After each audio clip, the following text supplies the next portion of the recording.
What up, everybody? Good morning and happy Tuesday. It's a Grind My Gears Tuesday, July 16th. DK Show up on the air on your radio dials 105.1 FM, 790 AM. Also available online. You can stream it up at sportstalk1051.com. Download the app and take her on the go. Got your smart speakers. Also, video streams, Facebook, YouTube. We'll have it up on Instagram here in just a couple of minutes as well. But appreciate you making us part of your starts this early morning. Again, depending on where you are listening to us from. What do we got on a good old game plan for us here this morning? MLB All Star Week or I should say, got off yesterday, kicked off last night with the home run derby. Teoscar Hernandez from the Dodgers getting the crown, defeating Bobby Witt Jr. in the championship. So officially underway. We got the All-Star game tonight, Major League Baseball All-Star game tonight. So then a couple days off, and then we're back to some normal games over there. But with it being the break yet, the All-Star break here, and looking ahead to the second half of this season. From a Brewers perspective,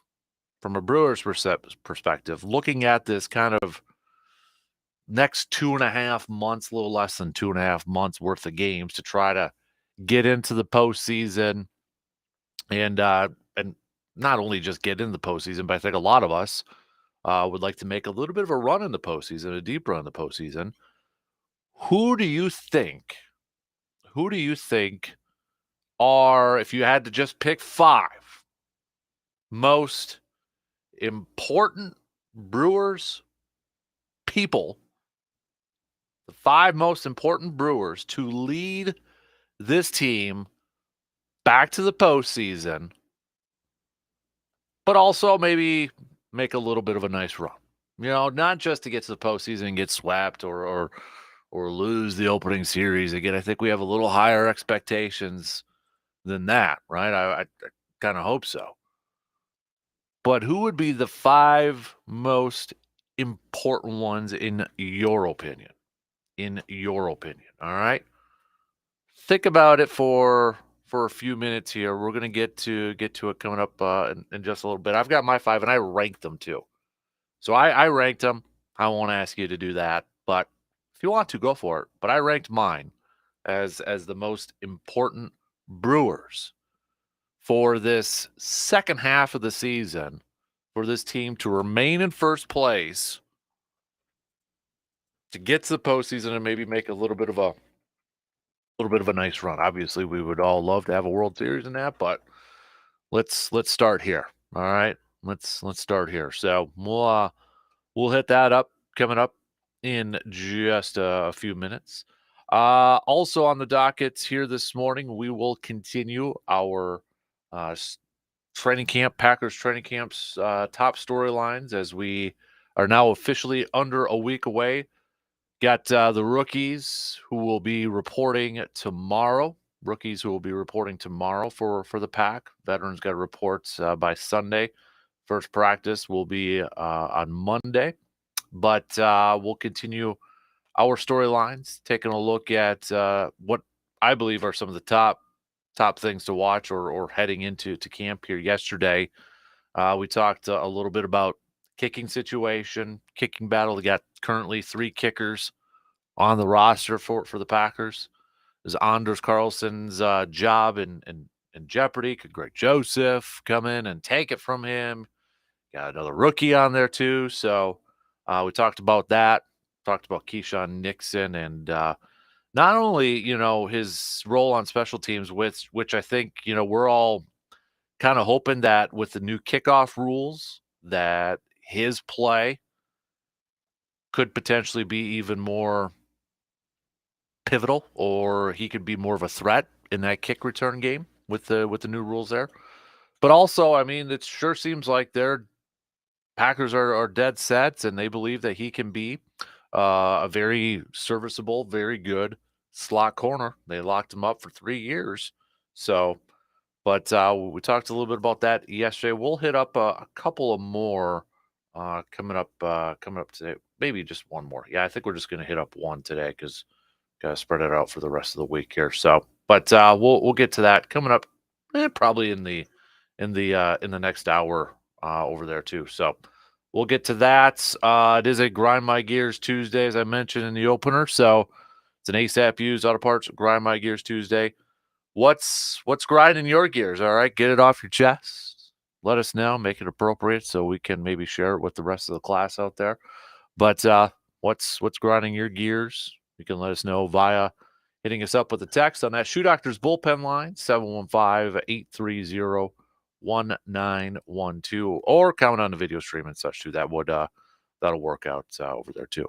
We're going to talk with the Eau Claire Express. It is Tuesday, so we'll do our Eau Claire Express chat coming up just past 8 o'clock this morning. We also have RJ Cardinal talking some Badgers with us too. So I know a lot of people. I don't know if we have a lot of listeners besides Brandon. I don't know if Brandon was able to do it yet or not, but with the new college football game that dropped yesterday, I'm sure a lot of people might have been glued to the TVs and gaming it up and such. But I was not one of them. But I don't know if RJ's into that or not. Brandon is. I know Brandon is, but I don't know. Saw that all over. If anybody is that's listening, let me know how it is. Let me know how the game is. All right. So is it living up to all your high expectations? Is the word I was trying to look for. So bracket challenge is going to continue. We got a couple more players that advanced to the Sweet 16 yesterday. We've got Terry Porter defeated Vin Baker to move on to the Sweet 16 in the Bucks/Open region. Also, Al Toon defeated Brooks Bollinger to advance to the Sweet 16 region. So we have a player from each region who has advanced to the Sweet 16. And we're going to do another Packer, and we're going to do another Brewer player. So here is going to be your matchups. All right, I'm going to tell you right now, but we're not going to put it up for voting. We'll do the first one coming up in this hour. We'll do the second one probably in the 8 o'clock hour. But the first one, we'll do a little Packer one here. Lynn Dickey versus Tim Harris. All right. Who's going to win that one? Lynn Dickey versus Tim Harris. And then for the Brewers, we're going to go Ben Sheets and Dan Plesac. So make sure you're following along on Facebook and Twitter over there to make sure that you can vote. And we'll wrap up the Sweet 16 actually fairly quick here, and then move on to the Elite Eight here. So, but again, a reminder: Chuck Cecil's in the Sweet 16. Terry Porter's joined him, as we said. Al Toon has joined him, and then Giovanni Gallardo was already in a Sweet 16 after defeating BJ Surhoff. So that's what's on the docket. That's the game plan for us here this morning. So let's jump right into it. Let's get things going here. Let's talk a little baseball coming at you. Got the All-Star game tonight, but also Brewers. All right. Top 5 most important, pivotal, whatever word you want to use to describe it, most important Brewers to finish this thing off in the second half here, in the next a little less than 2.5 months. For this team to finish in first place, to finish what they have started, to get back to the postseason, and perhaps even, I don't know, win a series in the postseason. It's been a hot minute. 2018, right? When they lost to the Dodgers in the NLCS. But I think, we're awesome that they've been in the playoffs many times as of late, but I think we've kind of raised that bar now to like, okay, let's make some runs into the postseason. So with this team currently in first place, who are the 5 most impactful? Maybe that's another word we can use to describe it. Brewers people to help secure that. All right. I've got mine ranked. You don't have to do it if you don't want to rank it. But I'm curious to see if we have a lot of the same ones, or could they be all over the place? it's kind of a unique team in that where I could see this going. I think I could see a lot of us having maybe a couple of the same ones, but then it might be kind of all over the place after that. So I'm genuinely curious to see where everybody's at. All right. So hit me up with those texts 715-830-1912 on that Shoe Doctors bullpen line. Let's take our first break and then we'll get things going here on the leadoff. Talking some baseball. We'll get to some Packers training camp chat coming up a little bit later on, but All-Star week continues. Anybody going to be watching the game tonight? Anybody excited to watch the All-Star game tonight?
Tomorrow night, we've got the ASAP Used Auto Parts annual car show, 1330 Menominee Street in Eau Claire. That's right across the street from the Dodge here in Eau Claire. So 5 p.m. to 8 p.m.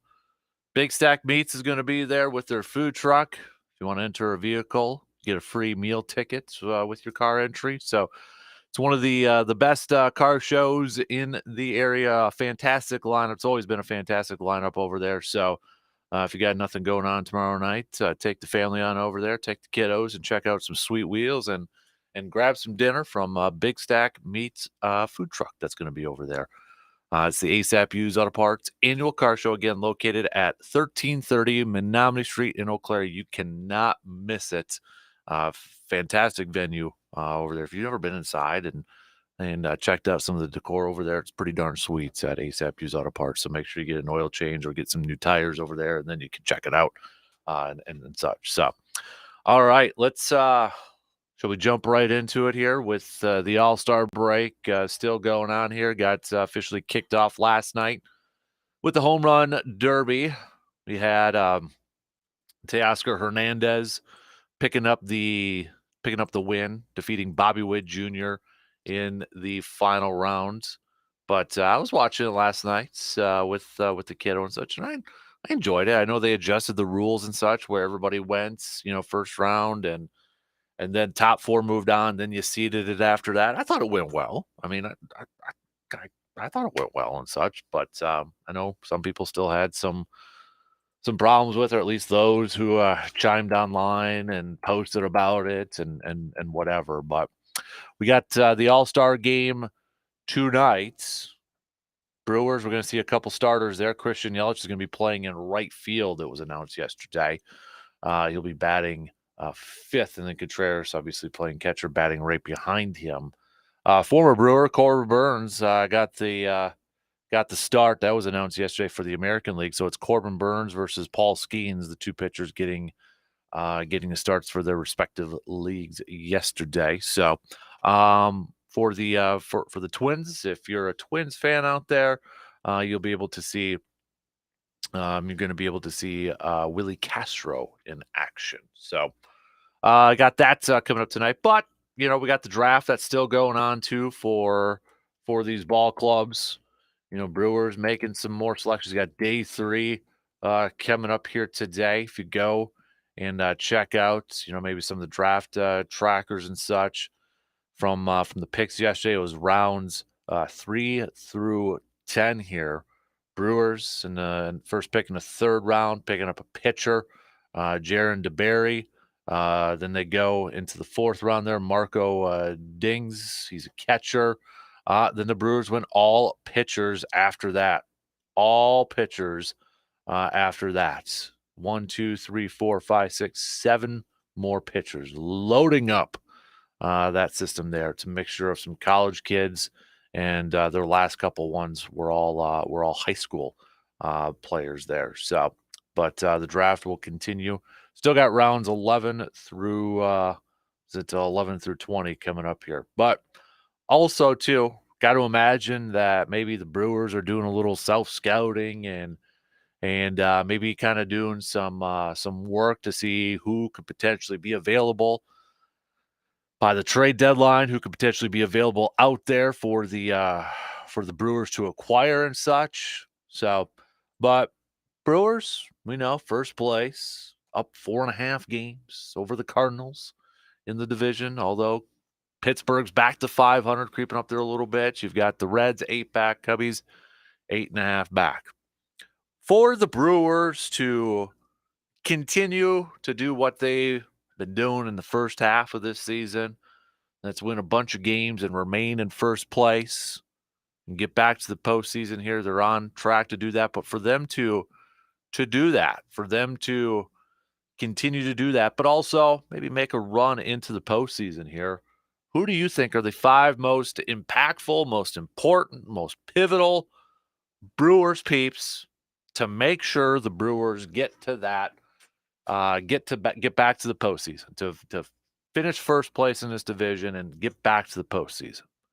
I'm asking for 5, but I'll be honest with you, I did an honorable mention on mine too. So I had to throw an honorable mention in there. So I ranked mine. You don't necessarily have to rank yours if you don't want to, but I ranked mine. And I wanted to do this because I wanted to kind of see if we were all maybe kind of on the same page with a lot of these guys, or is it a couple of guys and then it's kind of all over the place here? Because I feel like we could go a bunch of different routes here. So to be honest with me, it was kind of difficult for me just to narrow it down to 6, I guess 5 plus an honorable mention there, because I think you can go about it different ways. You can go different avenues with this. You can go, well, I'll go through mine and then kind of go, recap it and maybe talk about the players I didn't put on this list and such. So, but first off, my honorable mention, I'm going with Contreras. I still think he's incredibly important, incredibly impactful for this team to get back to the postseason, to finish in first place in the division, make a run in the postseason here. I know his bat's been a little bit quiet, but he set the bar so freaking high in the first couple months. Like, I know he was getting a little bit of MVP talk. I thought he deserved a whole lot more MVP talk, but he's definitely so important to this team, especially if Bryce Terang continues to bat leadoff. He gets on. The ideal situation is Terang gets on, you steal, you put him in scoring position right away. Contreras, goes oppo field or whatever, drives him in. Boom, you got a 1-0 lead early right away. Right? Remember we were talking about that, at the beginning part of the season there. So we know his bat's incredibly important, especially batting ahead of Christian Yelich too in this lineup. But I'm also factoring in what he brings defensively, how he has done what I think has been a very overlooked aspect of his play this year, and that's how he has managed this pitching staff. All the different pitchers he's had to go out there, whether they've been starters or even just doing openers for an inning or two, what he has done behind the plate with this pitching staff, I think, has been just as incredible, just as pivotal for this team. It's something that obviously it doesn't show up in the stat sheets, doesn't show up in box scores, doesn't get, I think, talked about enough. But Contreras and the job that he has done behind the plate with this pitching staff is going to be so important for this stretch run for these final two and a half, a little less than 2.5 months here. So I'm sure a lot of people probably have Contreras in the top 5. I ain't going to argue with that at all. Not going to argue with that because I think he is that important for the Brewers' success this season. So, or for the rest of the season to get to the postseason, excuse me. So with that, my top 5 now. So I went, this was, I'll be honest, I kind of went back and forth between my 5 and Contreras here, my honorable mention. But number 5, I went with Willy Adames. Willy Adames has been fantastic from the plate as of late. He's probably one guy that you're probably really hoping that we can maybe still keep playing games because he was just in the zone right now. I mean, coming off that game on Sunday, on base 5 times, 4 hits, including a home run. His last 28 at-bats, his last 7 games, he's been hitting .393, slugging .786. You go back to his last 15 games, he's hitting .305. So far this season, he's .246, 15 home runs, 67 RBIs. He has been the power threat, along with Rhys Hoskins over there, but he's been, I would say, probably a little bit more consistent. He's been the guy batting in that cleanup spot, providing the protection for Christian Yelich in the top of the order there. And that's why I've got him at number 5, because I think it is going to be incredibly important for him to continue to do that. I know he went through a little bit of a down stretch here, but I feel like it's very important for Willy Adames for these final 2 months, and once they get into the postseason, to provide that protection for Christian Yelich, to provide that power threat from the cleanup spot, to be consistent in that spot, though, too. We don't want to get into a situation where teams, if Christian Yelich is staying hot from the plate and he's still a threat, you don't want to get into a situation where teams are pitching around Christian Yelich because they don't fear your cleanup hitter. They don't respect your cleanup hitter. So Willy Adames has to go in there and be consistent, a consistent threat from that cleanup spot to provide that protection for Yelich.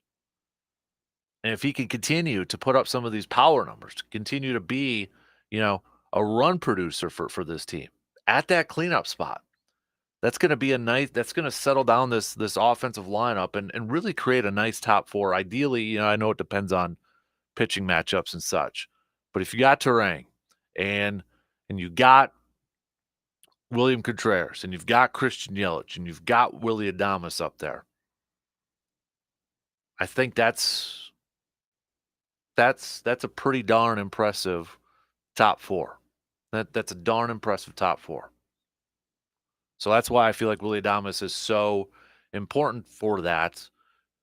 It's important in the aspect for him to continue what he's doing offensively, to provide that protection and to provide that power from the cleanup spot.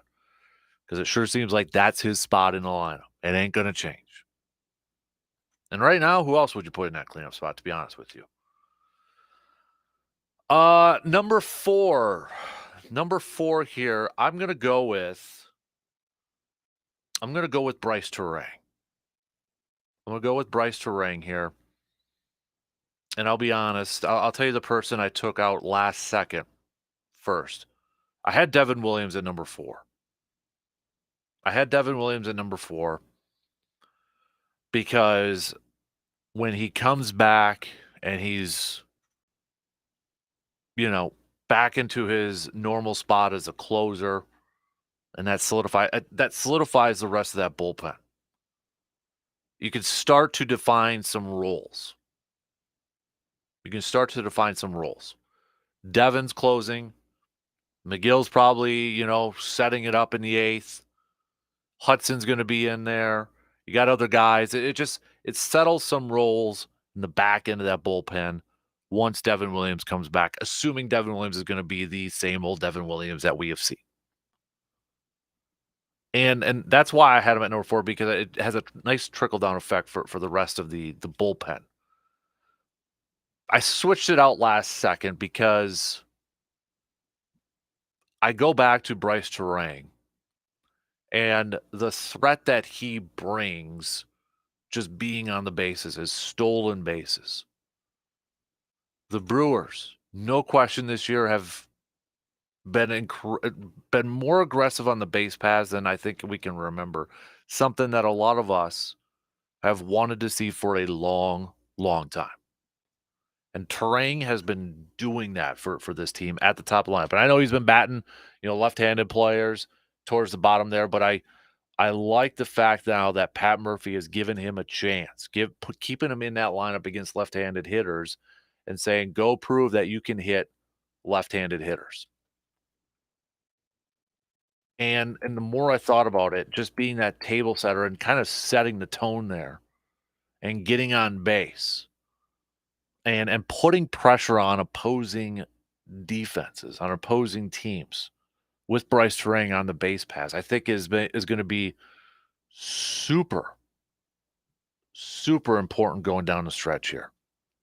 If he can continue to get on base and he can continue to steal those bases, he's got 30 so far this year.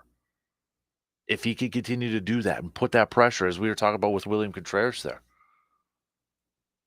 get on, steal first, then Contreras. I mean, if you begin a game with Terang on, then he gets to second with nobody out, you're feeling pretty good.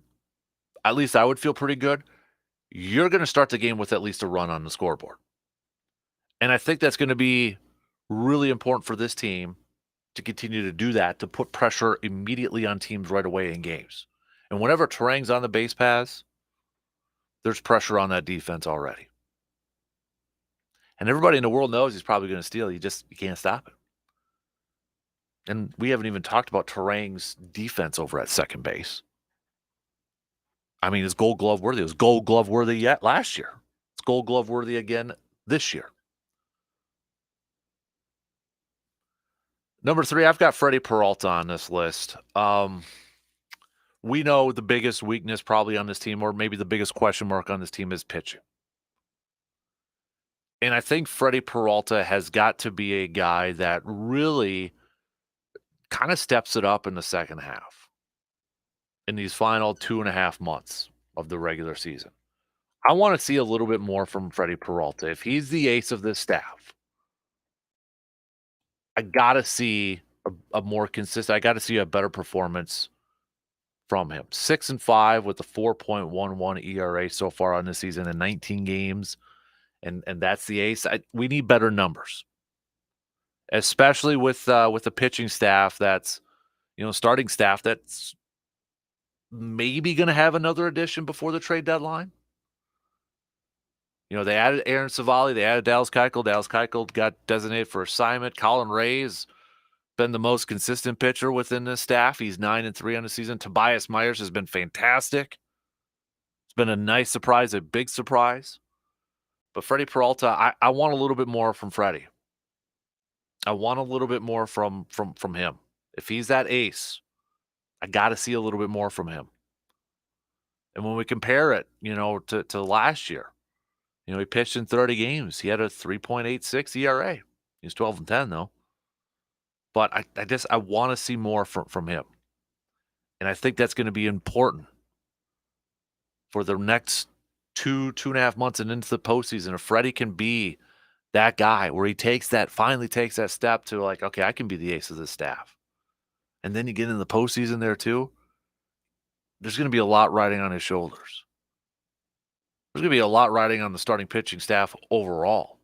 But if you can get Freddie to be that ace, to be that number one guy in that rotation, to take a step, to improve a little bit, man, that would help out boatloads right now. And maybe give a little bit more confidence in that starting rotation. Because right now, like, if we had an ace, like when Corbin Burns was out there for the Brewers, you probably felt pretty good. Like, okay, I like our chances today.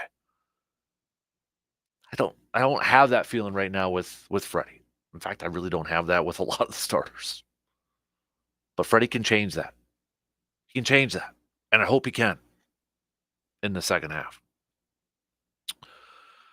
Number 2 for me, I'm going Christian Yelich. I'm going Christian Yelich right now because if Christian Yelich continues to do what he is doing at the plate, this is the guy that makes that whole offensive lineup hum. He is the guy. He is the main threat within this lineup right now. I don't know if he's going to finish off the season, batting around 330. That would be awesome. I mean, he's 326 right now.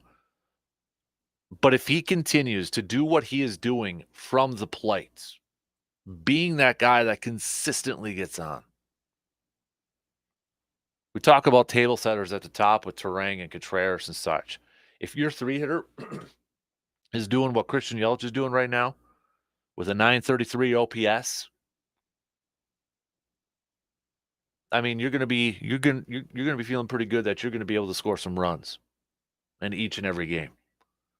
I think it's so important for this offense, an offense that has surprised a lot of us. Let's be real, an offense that has surpassed a lot of our expectations so far this year. Last year, it's like, hey, Yelich took a jump. Maybe we got back to the Yelly Marlins version. This year, it looks like he's taking another jump. Can he do that? Can he continue to do that in these final 2 months? Stay healthy. Is the back going to be okay? Right? Is the back going to be okay? He looks healthy right now. The guy's stealing bases. He got 21. He looks healthy right now. But can it hold up? Can it hold up? And can this offensive surge, this offensive production from Christian Yelich continue for these last 2.5 months and into the postseason? Because if it can, well, now this offense is really looking pretty darn good. He is super important for this offense to continue doing what he's doing or what they're doing. Number 1 for me then, I'm going Pat Murphy. The maestro, whatever the conductor, whatever chords he's playing, whatever piano keys he's playing, he seems to be pushing the right keys right now. More times than not, he seems to be pushing a lot of the right buttons. Whether it's motivating the team or his talks or his game plans, whatever the magic is, he's got this team playing at a very high level. And we talked about the other day the standard, the high level, that high standard that he has for this ball club. It seems like he doesn't care about the inexperience or the youngsters on here mixed in with some new guys. It's got a high standard. It has to win ball games. To win a lot of ball games. And I think it's going to be if so important the most important thing for these last 2 months and into the postseason is how Pat Murphy manages his team. Is he going to be able to is this magic, whatever we want to call it, is it going to continue? Is it going to keep rolling? Is he able to continue to play those correct keys? Push those correct buttons? Because more times it's not been perfect, and nobody has been perfect. No coach or no manager has been able to do everything perfect. Otherwise, we'd have an undefeated team. But whatever he's doing, he's got this team believing, and he's doing a lot of great things, and it's working. And that to me is why he is number one, the most important Brewer. That's why I kept saying person. I never said, just players. Most important Brewer person. If he can, I mean, look at how he's managed the different pitchers he's been thrown in. Thrown in with some youngsters, winning with Jackson Cheerio in the lineup. Jackson, and that's not to say Jackson Cheerio has been awful, but trying to bring in a youngster with a lot on his shoulders there too, resurrecting maybe a little bit of a career of Christian Yelich and such. Really got Bryce Terang improved. I mean, Pat Murphy has been doing a masterful job. He is the National League Manager of the Year. I don't care about what the Phillies are doing. Phillies were expected to be good. Pat Murphy is the National League Manager of the Year. There should be no debate about it, just like there should be no debate right now that Stephen Vogt is the Manager of the Year in the American League, the Cleveland Guardians manager. Those two, for the expectations for these teams coming into this year, to be where they're at, right now should be Managers of the Year. And I believe Pat Murphy is a big reason, a huge reason why this Brewers team is in first place. Whatever magic water he's got in the dugout, whatever strings he's pulling, they're working more times than not. So that's my list. That's my list. Yes, I could have gone more in the bullpen. I wanted more pitchers in this thing because I think it's going to be incredibly important for this team to really settle down on the pitching and kind of, get some arms back, get healthy in there. I think pitching is going to be incredibly important with this thing. No question. That to me is one of the biggest question marks, biggest concerns maybe I have for this team into the last 2 months or so and into the postseason. But one of the biggest surprises and a reason they've won a lot of games has been because of their offensive play. And for that to continue, that's why I think a lot of these guys, why these more important or the most important Brewers people are offensive players. But I'll go back to Freddie Peralta again here quick. Why I had him so high? I got to see more improvement. If he can go out there and show that he can be that quote unquote ace, then okay, we're cooking with something. We got a nice season so far from Colin Ray, who's 9-3. Tobias Myers has been fantastic. Aaron Savali was pretty darn good in his last start. The downfall is that he pitched against Paul Skeens. It's a little bit of an unknown what that fifth spot's going to be. Is it going to be a new guy? Is it going to be bullpen? Is it going to be mixture? Is it going to be Joe Ross? I don't know. But yes, pitching, definitely. If I added 5 more, I'd probably be all pitchers. That's why I had a late substitution. I put Devin Williams on there, and just because of the trickle-down effect that he has with the rest of the bullpen over there. Let's take a quick break. We'll finish up the first hour. Don't forget, hit us up with some text on that Shoe Doctors bullpen line, 715-830-1912. We'll be back in just a few minutes.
Kids this summer taking a hit on your food pantries, maybe the freezers and all that, because they're spending more time at home with no school in session and such. Well, load up those food pantries, load up those freezers, load up the fridge by hitting up and shopping at our good friends at Hy-Vee here in Eau Claire. Best prices, best deals, best selections in the area, but you can double down on the savings too with their fuel savings, with some of their sales going on too. Take advantage of that.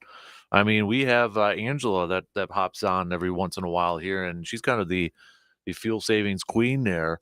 Pays like just a couple cents per gallon and such because she takes advantage of the sales that are going on at Hy-Vee with their fuel savings. So head on over to our good friends at Hy-Vee, load up those pantries, load up the fridge and freezers with some pizzas and such, and take advantage of the Hy-Vee perks over there and save some money at the pump with their fuel savers program. So starting today and tomorrow, they've got just a 2-day sale, hot deals over there. If you need a 24-pack of water, because, well, who doesn't want water with warmer temps, and maybe you're doing some road trips and such, just $1.99. You got a dozen eggs for 99 cents, some shredded cheese for 99 cents. Make a little omelet in the morning for breakfast. So there you go.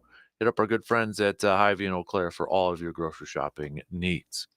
All right. We've got, finally, I put it up there. Forgot to do it a little bit earlier, but we've got the new brackets matchup up for the most underrated Wisconsin sports athlete of all time. You can head over to Facebook and Twitter to vote right now. Lynn Dickey versus Tim Harris. Lynn Dickey versus Tim Harris.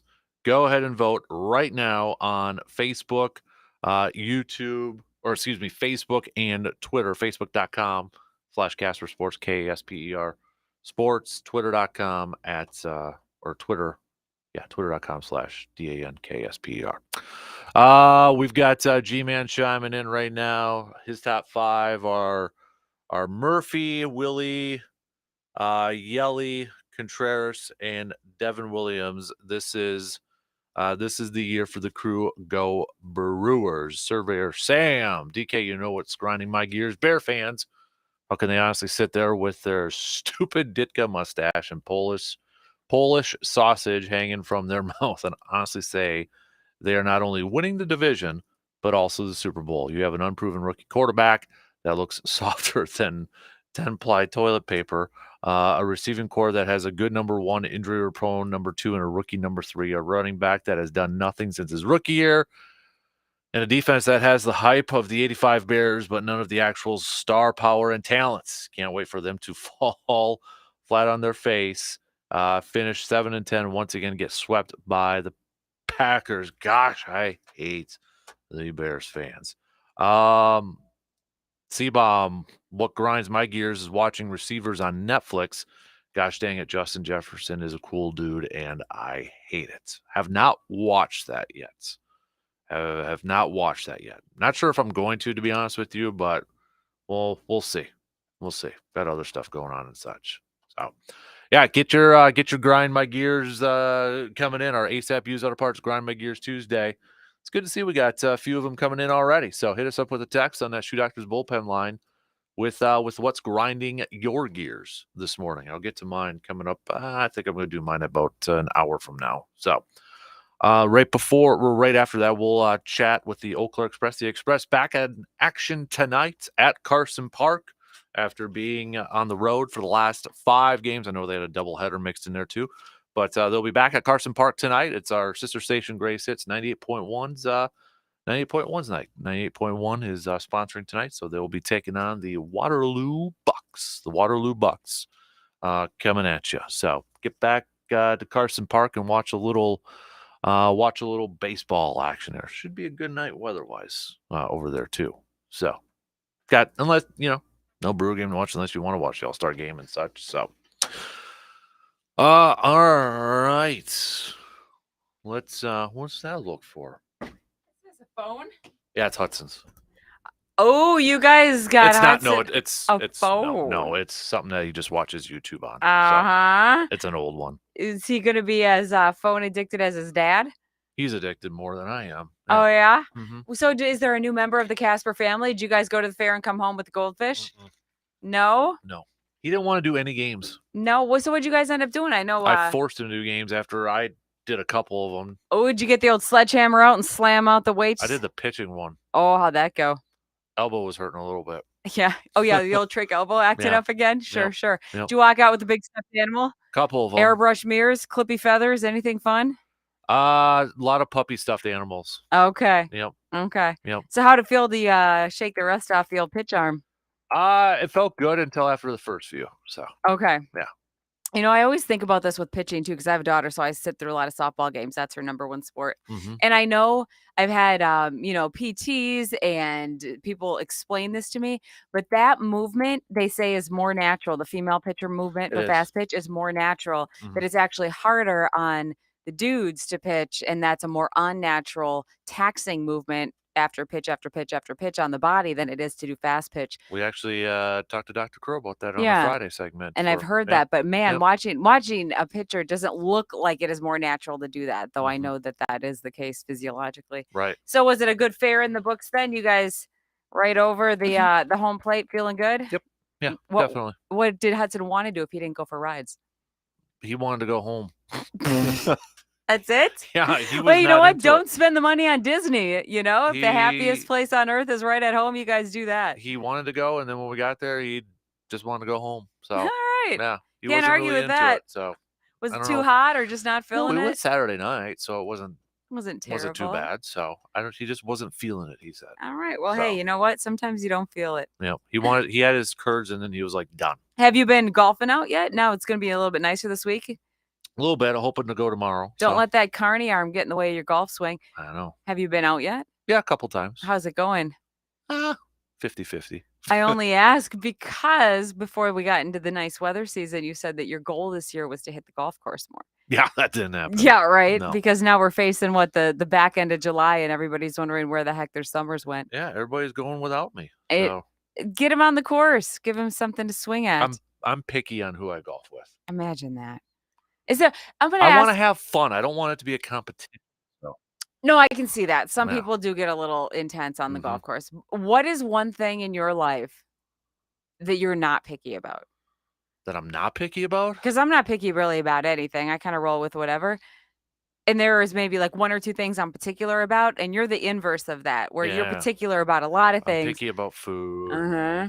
Picky about your golf partners. Very picky about Picky football. about Because you that. have certain conditions that you watch the Packers under. Yes. You got certain, like What am I not you picky keep at? alive your sports That might be a traditions. good question for Veronica.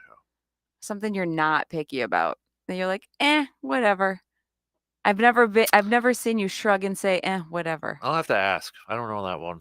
I have Well- to ask somebody else that knows me. We'll put you to the either or test then and see Yes. if you can pick these quick. Oh, we got 5 seconds. All You right, wanna say it? cookies or chips? Chips, Soda or juice? juice, Farmer City. city, Texture. farm.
Second hour kicking off on this Tuesday morning of July 16th. Appreciate you tuning in wherever, however you may be tuning in.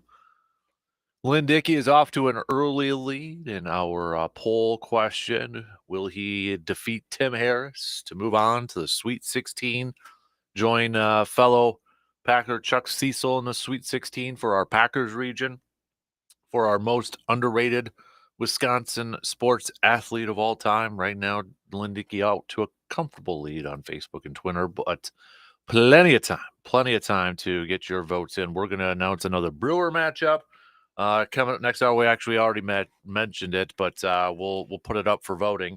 It's going to be Ben Sheets versus Dan Plesac, so make sure you're following along on Facebook and Twitter if you want to vote in that. So got that going on throughout the morning. It is an ASAP Used Auto Parts Grind My Gears Tuesday.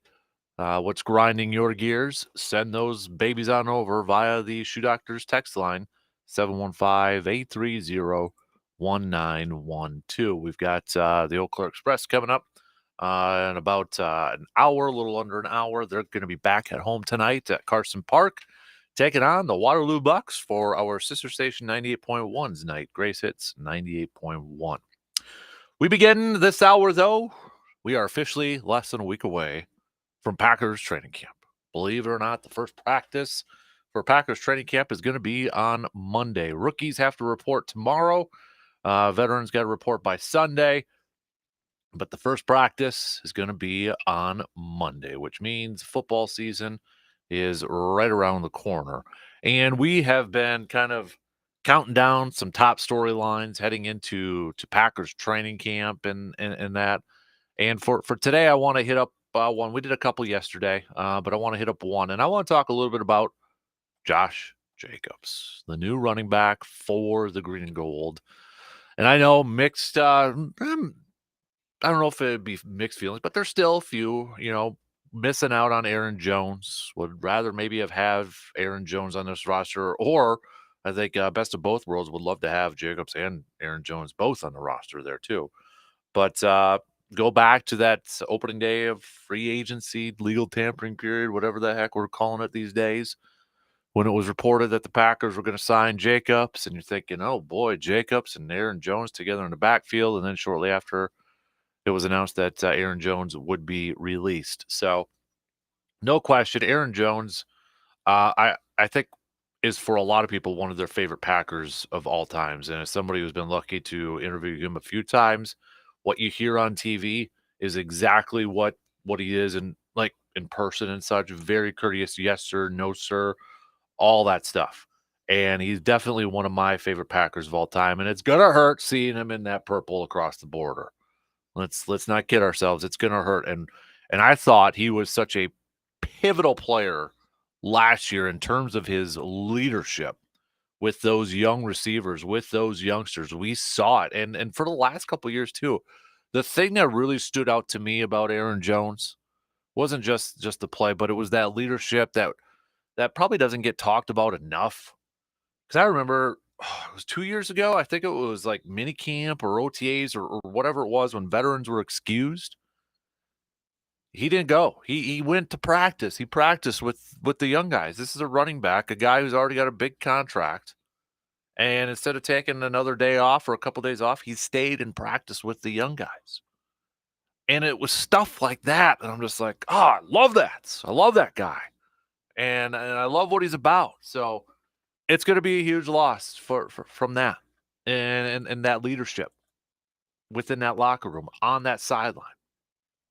It's going to be up for others like Jordan Love, Xavier McKinney, Preston Smith, Kenny Clark, Jair, those type of guys to take it up another notch in their leadership. And one of those guys too that I think is attempting to do that is Josh Jacobs. And Josh Jacobs recognizes that. He's talked about that. He's talked about needing to be a leader on this team, especially on a younger offense.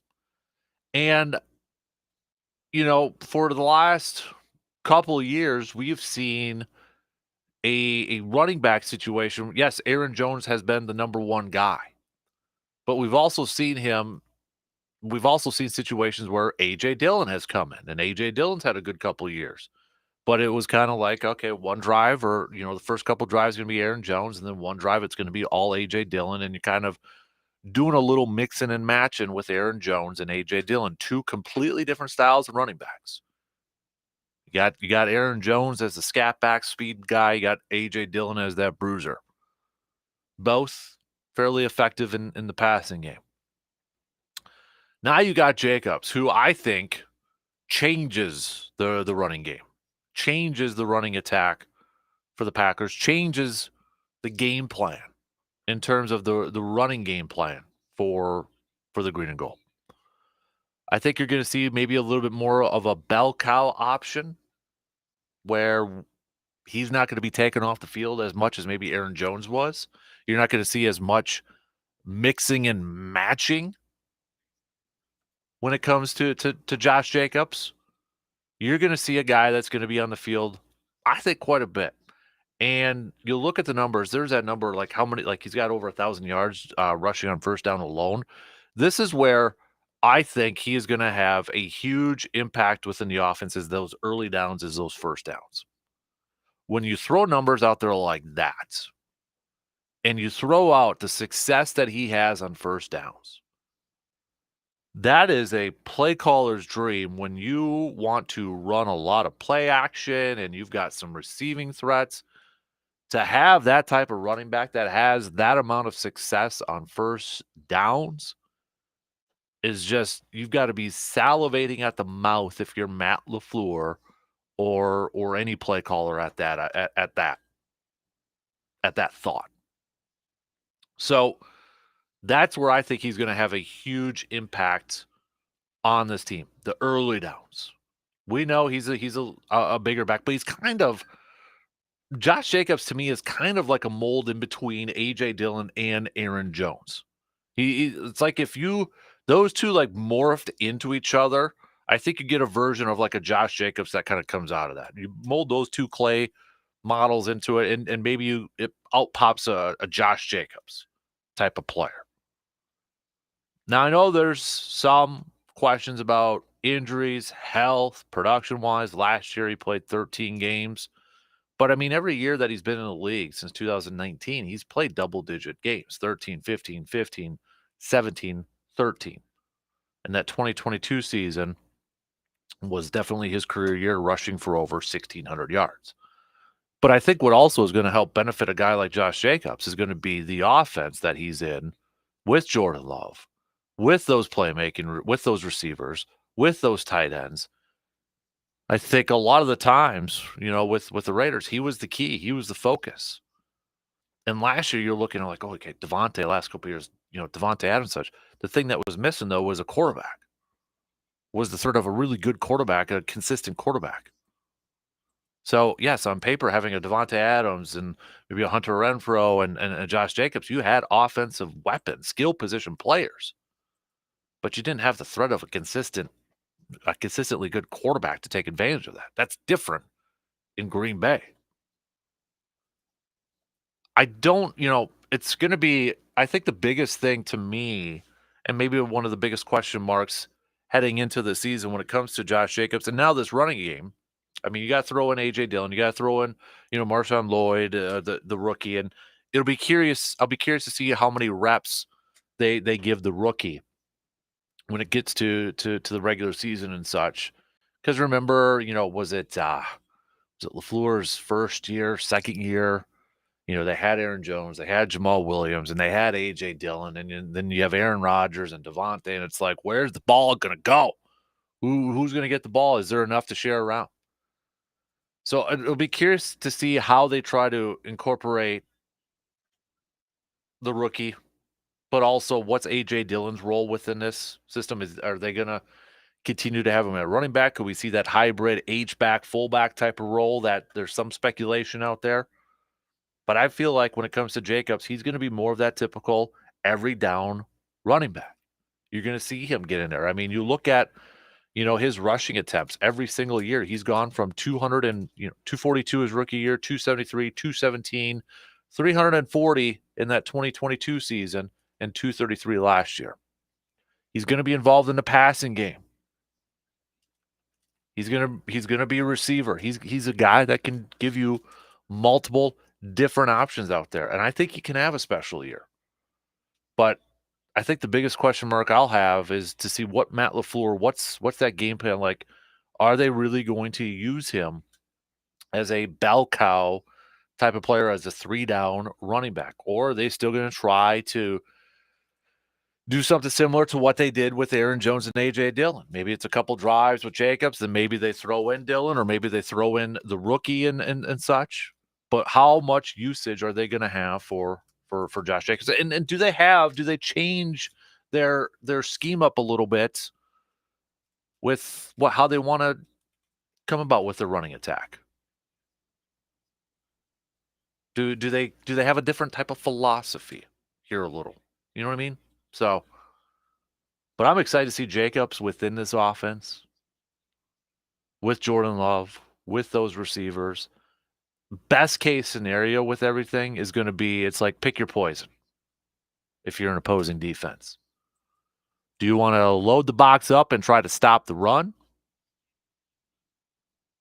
Do you want to have a lighter box because you're concerned about the passing game?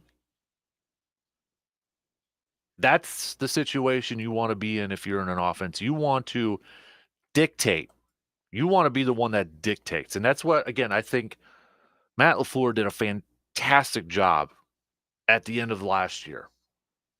During that stretch, during that run, he had his offense one step ahead of the defense. He was consistently one step ahead of the opposing defensive play caller.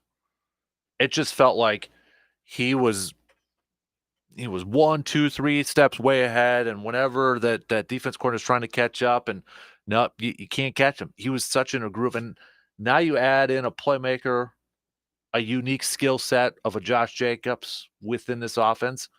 I think now if you're Matt LaFleur or any offensive play caller, when you have this, you got to be licking your chops.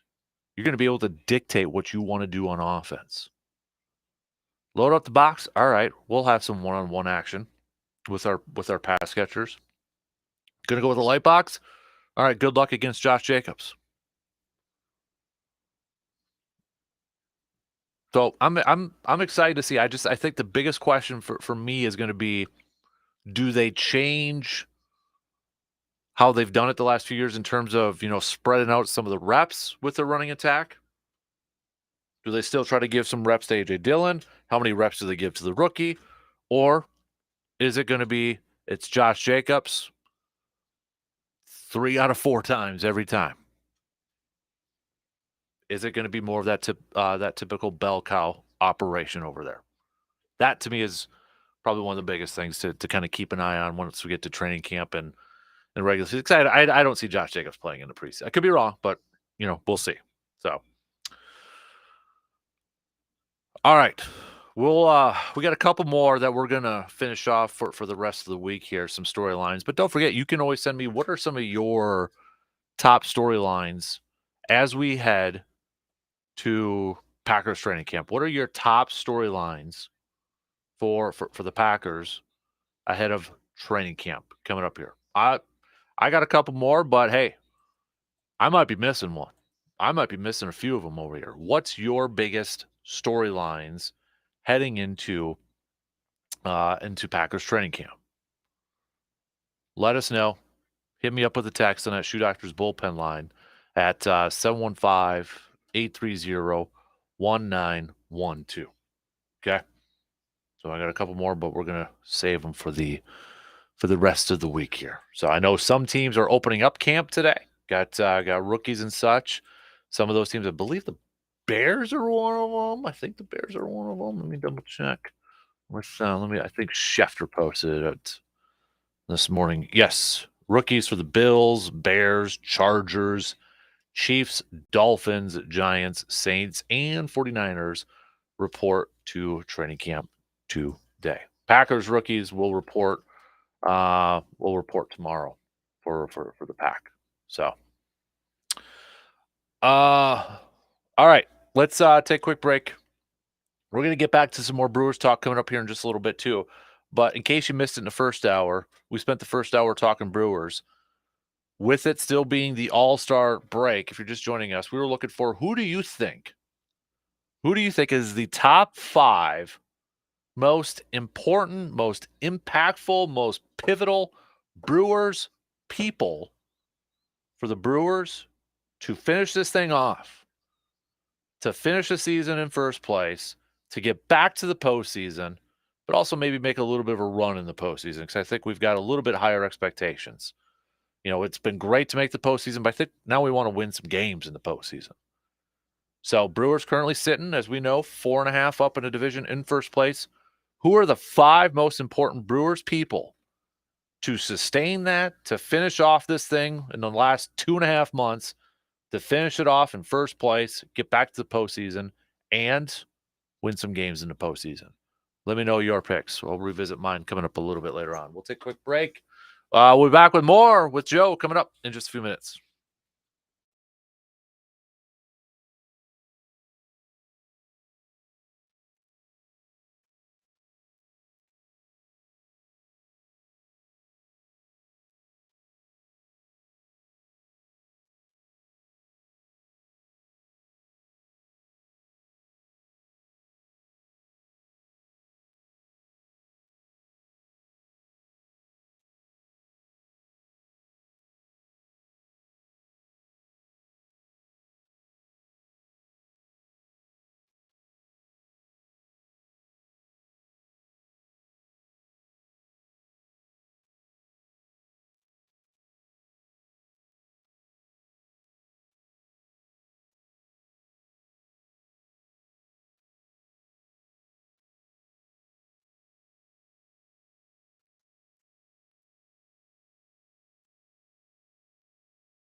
Elder Abuse Hotline toll-free at 1-833-586-0107 or visit reportelderabusewI.org. Respect our elders. Report abuse. Sponsored by the Wisconsin Department of Justice. This project is supported by the Administration for Community Living, ACL, U.S. Department of Health and Human Services, HHS, as part of a financial assistance award totaling $120,000 with 100% funding by ACL HHS. The contents are those of the authors and do not necessarily represent the official views of nor an endorsement by ACL HHS or the U.S. government.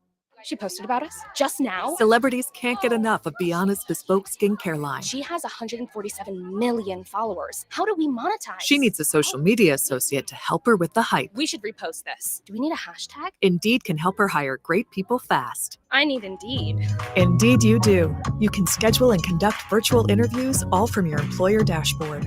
Visit Indeed.com/credit and get $75 towards your first sponsored job. Terms and conditions apply.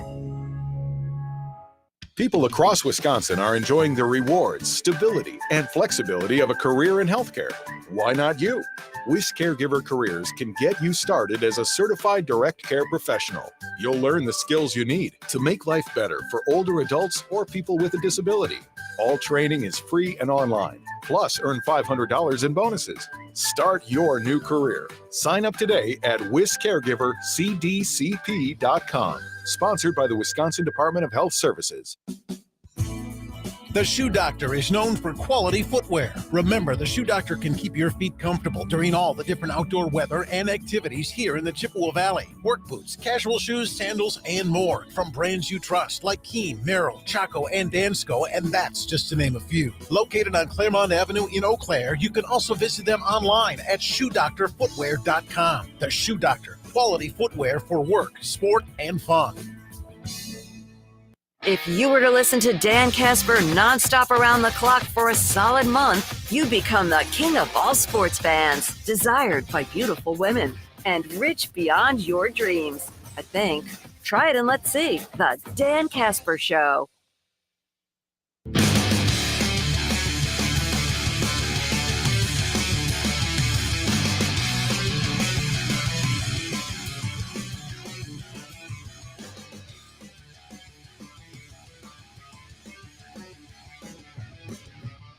Less than 3 weeks away until the 4th annual Kasper Classic coming at you at Princeton Valley Golf Course. And for the 4th straight year, our 10 o'clock and our 1:30 tee times all sold out new this year. We did add that early flight at 7:30, and we still have a couple of those spots open. So if you want to hit the course early with the likes of Surveyor Sam and Philly Fan Dave out there, head to sportstalk1051.com and get your two-person team signed up. Big thanks to all of our sponsors. First off, again, Princeton Valley Golf Course for hosting us.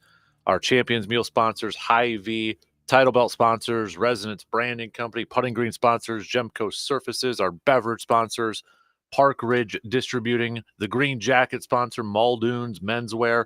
Other sponsors include Carpet City Flooring Center, AJM Automotive Service, The Elbow Room, Dudage and Edward Jones Financial Advisor, Kelsey Nikolai, Hannah Sellner Agency, American Family Insurance, Shepke Chiropractic, Shoe Doctor, Service Master Chippewa Valley, Myron Construction, and VFW Post 305. If anybody's interested, we are definitely looking for some volunteers to help out with some hole games and such. Let me know if you're able to. That would be awesome. Or if you want to donate a prize, because all the proceeds go to help fund Backyard Dreams. So if you're interested, maybe donating a prize for our raffle or some hole contests, hit me up, and I would be definitely grateful for that. All right, let's continue a little Packers talk, as the Packers now officially less than a week away from the start of training camp. Rookies reports tomorrow. Veterans have to report by Sunday.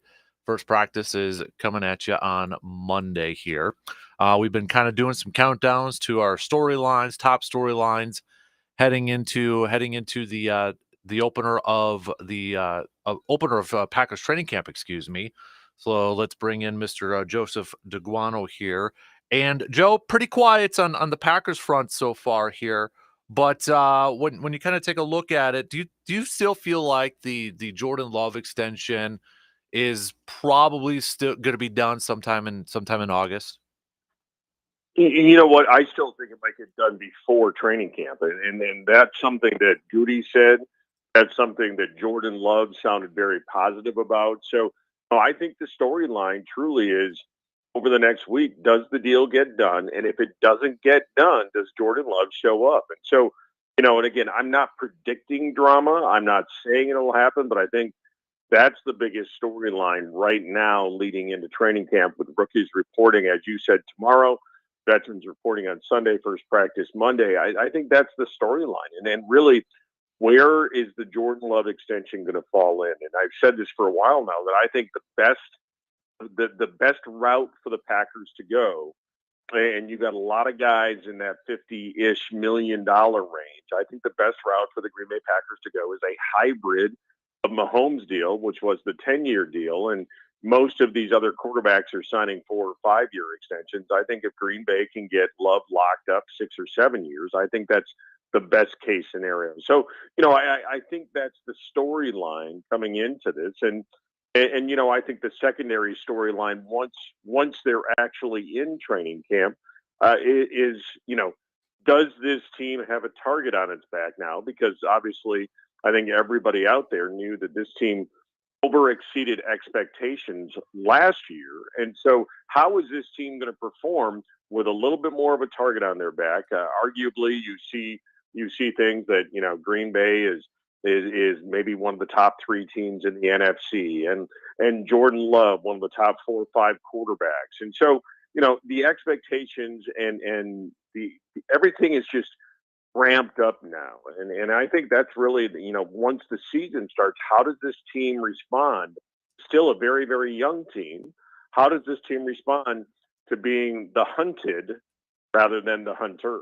So you mentioned expectations and such when it comes to this rookie class, and obviously Morgan being the first round, but I think a lot of us are intrigued, maybe even excited about the second and third round picks of Cooper and Bullard and such. But what should be realistic expectations for those rookies, even though they may be counted upon quite early in the season?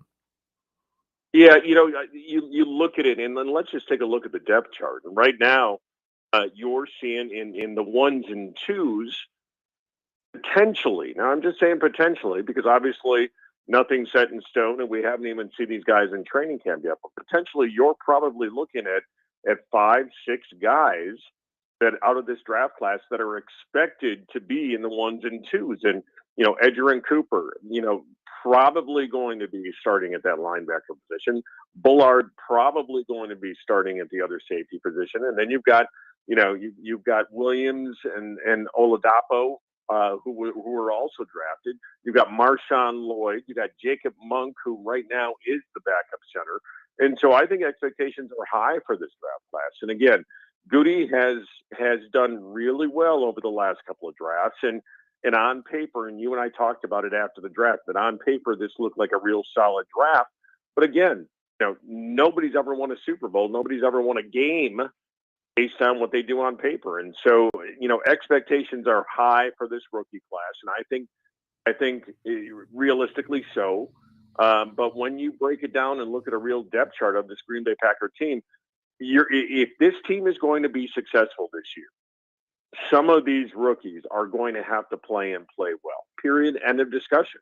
And so, yeah, the expectations for this draft class are very, very high, especially when you look at the 1s and 2s and you're saying, wow, you're seeing 6, 7 guys out of this rookie class that are either starters or key reserves. There's some talk out there. Could A.J. Dillon actually be on the roster bubble after signing that minimum deal this past offseason? And I know we've kind of talked about him and speculate what could be his role. Could he actually maybe be a H-back or a fullback or something like that? Do you think A.J. Dillon really is on a roster bubble at this point in time? Right now, yes, I do. I mean, not seeing again any preseason games, not having any training camp. I think A.J. Dillon is a guy, is a veteran that if you need to shore up elsewhere and you can't afford to keep the quote unquote third running back, or really when you look at it, it would be the 5th tight end after Musgrave, Kraft, Davis, and Sims. And so, yeah, if you've got and a lot of that comes down to injuries. You've got injuries at a position, and you've got to shore that up going into the regular season when you make the final cuts. Yeah, that could be someone that's a roster casualty. So, do I want A.J. Dillon to make this football team? Absolutely. Does A.J. Dillon make this team over Emmanuel Wilson? And who I thought flashed a lot last year. And so, yeah, there's going to be some intriguing battles. A.J. Dillon being one of them. I think another veteran that is in danger of losing a roster spot is Royce Newman. And I don't think that's a big surprise when you look at what he's done and the regression that he's gone through as a player. I think, yeah, he's a guy that could be cut. And so, yeah, I put A.J. Dillon in that, even though I don't love the guy. And it looks like he reported to camp in shape and all these types of things, but it's a numbers game. And when it's a numbers game, and here's the other question. Do you keep three quarterbacks? Because, they love the potential of Michael Pratt, but Sean Clifford showed enough last year to prove that he belongs. And so, yeah, it's the domino effect. When another position is needed, maybe you have to make a cut that you didn't expect to make at another position to compensate. With the defensive line, I know we've talked a lot about with the defensive tackles, but when it comes to the defensive ends, and obviously Rashawn Gary's not going to have his hand in the dirt, Preston Smith, Lucas Van Ness, you can throw in, whether Colby Wooden's going to be over there too. Which of these new, I'm using air quotes, new defensive ends are you kind of intrigued to see with their transitioning into their new position? I think it's really going to be Gary and Van Ness, and the reason I say that is because these guys played a lot. If you go back to their tape, Michigan and Iowa respectively, these guys played a lot with their hand in the dirt, and that's I think why they were such an enigma coming out as far as where do you draft these guys, because what position do you play them at, and so I think both of those guys, I'm excited to see them going back to a lot of their college roots because again, like I said, they were playing a lot of that hand in the dirt, 3 or 5 technique kind of defensive end. And so, I'm really, really curious. And I think that's why this transition to the 4-3 made a lot of sense, because Green Bay drafted guys that had that flexibility to put their hand in the dirt or stand up and play that outside backer in a 3-4. So I think that's one of the reasons why I'm really excited about the 4-3, because you had guys, and I throw Preston Smith in there because even though Preston Smith has played outside backer in a traditional 3-4, he's got the build and the body type of a 4-3 defensive end. So that's one of the biggest reasons why when I saw the Hafley defense coming in with a 4-3, I'm like, or at least a base 4-3, because I think you're going to see a lot of variations. I'm excited because of those guys having the ability and having the experience with their hand in the dirt already. Maybe besides offensive line and that position battle group, would you say kicker is next on that position battle group to watch in training camp? Yeah, I think that's a logical one to look at. Obviously, the struggles of Anders Carlson last year totally highlighted in the playoffs against San Francisco, but it was an up and down year, and you've got a guy in Greg Joseph now who is a veteran that has kicked in pressure situations. And so, yeah, I would say that is a training camp battle to watch for.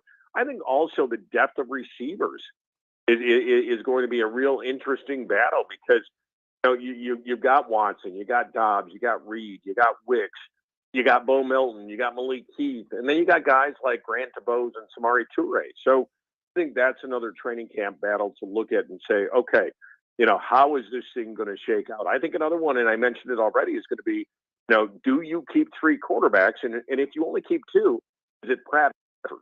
And so, because I think Green Bay is really high on Pratt, and I think what he showed in the pre-camps, I think he showed enough to say that he belongs in the NFL, and I think Clifford did as well last year. So that's another battle that you're going to get. So it's going to be interesting with some of the depth positions, who wins jobs and who is out of a job. Another guy that I'm really curious to go, and I'm going to go back to the offensive line here, is Andre Dillard. I think this might be one of Goody's Devondre Campbell types of Rasul Douglas types of pickups, where it kind of flies under the radar, but maybe Andre Dillard becomes that swing tackle that's able to come in and play both left tackle and right tackle if Jordan Morgan swings over to the guard position. So yeah, there's some depth battles like that I'm going to be intrigued about how this team shakes out as you go through preseason and as the cuts start happening. What would you say? Because when we were talking about Anders the other day, and we had a few listeners say, well, when you look at his field goal percentage last year, it was about 80%, and compare it to Mason, when he did in his rookie year. Anders had a better field goal percentage, yet it seems like this year or even last year there was more people calling for Anderson to lose his job. Is it heightened a little bit more because that was back in 2007 and we're in the age of social media and all that stuff, or do you think there's some legitimacy there to be patient with a kicker?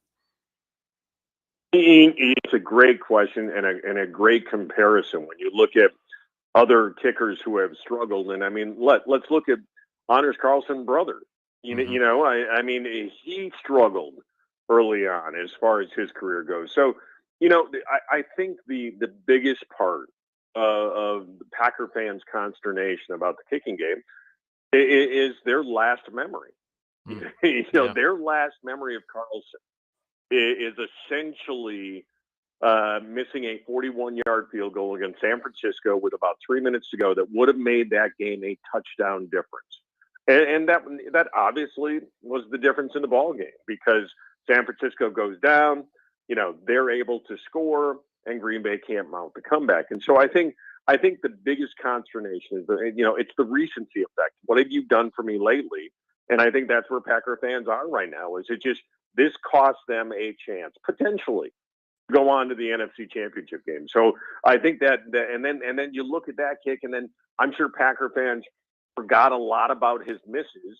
But then when he misses that big one, they went back and replayed all of his misses and said, yeah, he had a horrible year. And so when you look at it in a vacuum like that, you tend to overreact. And I think, look, he was inconsistent. There's no question he was inconsistent. I think there's also, though, a lot of pressure because he was a draft choice. Mm-hmm. He was not a guy that they picked up off the street. And so I think that leads to overreaction and starting to question whether or not the Packers should have drafted him. So, yeah, that's going to be an interesting battle. And again, with a team, and I posted it today on Twitter and on Threads that, look, the over-under for this team is 9.5. And this goes back to expectations. And I'm taking the over. I went through the schedule, and you're at that point now where you can kind of say, okay, this is the football team. And barring injuries, I mean, we all say that, barring injuries, that I think this team is a legitimate 11, 12-win team. So when you go back to expectations, special teams becomes such a big part of expectations. And when you are going back and forth against a San Francisco or a Detroit or a Dallas or a Philadelphia, and that game is probably going to be decided by a few points, then everything gets magnified, and the kicking game especially. So I think expectations equal pressure, equal consternation, equal a kicker being on the hot spot. So it'll be interesting to see that develop this offseason in this training camp. Hindsight's 2020. Do you think Goody regrets not having a veteran in camp with him last year? I would say so. Look, I don't care what you're doing. I don't care if you're in business. I don't care if you're in professional sports, high school sports, Pee Wee League, whatever you're in. Bottom-up competition makes everyone better. Having someone that it's bottom up because it's peer to peer. Top down is coming from management or the head coach or coaches or whatever the case may be. When you don't feel anybody coming up behind you, you get complacent. And so, yeah, I think Goody looks at it and says, and that's probably why you're seeing Greg Joseph now in camp, is the fact that you can't go into camp, and it doesn't matter the position, and not have any competition there. And again, I think the kicking position, especially this year, look, special teams this year with the new rules, it's going to determine games, period, end of discussion. The return game, the kicking game, the extra point and field goal game, it is going to determine games. So Rich Bisaccia and that group and those guys on the special teams, it's either going to cost Green Bay a game this year or two, or it's going to win them a couple. And I guarantee that because the new rules, it really is going to be a third offense, a third defense, and a third special teams. Mm-hmm. Joe, good stuff as always, man. Next week when we chat with you, we'll be talking about practices and what we saw, what we heard, and all that good stuff. So football season's right around the corner. We appreciate you hopping on this morning, sir. You know what, Captain? A couple of things just real quick. I was out of town yesterday, got back in late last night and drove over to Eau Claire Memorial, and the turf is being laid. And so I will tell you, that put me in. It is time, man. The boys of fall, Friday Night Lights. Let's get to it. Let's get this thing rolling. And also, secondarily, I'm guaranteeing I will be at the Casper Classic because I got to have one of those Bloody Marys because they're the best Bloody Marys around at your golf outing. Yeah, Princeton Valley does a fantastic job with those, don't they? They're awesome, man. Awesome. So Yeah, phenomenal. So I'm looking forward to it. And your golf outing always makes me feel like it is time for football. So can't wait, brother. Good things to come. Football's here. It's this week. Practice starts next week. Cannot wait. absolutely. Me too, man. All right. Enjoy the rest of your week, and we'll catch up soon. Okay, sir? All right, brother. Take care, man. You got it. There you go. There's Joe DeGuano joining us for a little bit this morning. Let's take a quick break. We'll finish up the second hour. Grind my gears.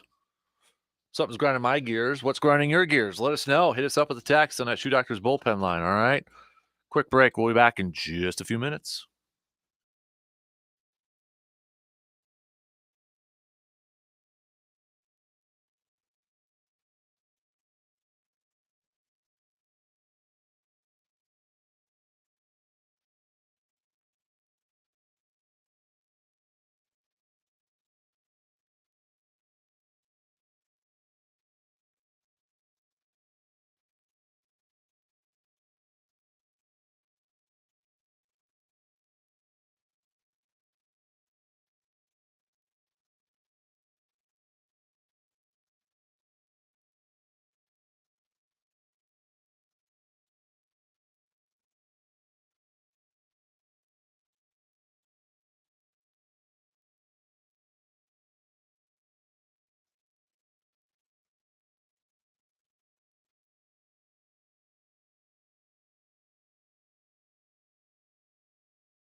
you're in the need to maybe get some T-shirts, some hats, or some swag made up, check out our good friends at Resonance Branding Company. You can also check out our swag cave that's done by Resonance Branding Company to get your show and podcast swag over there.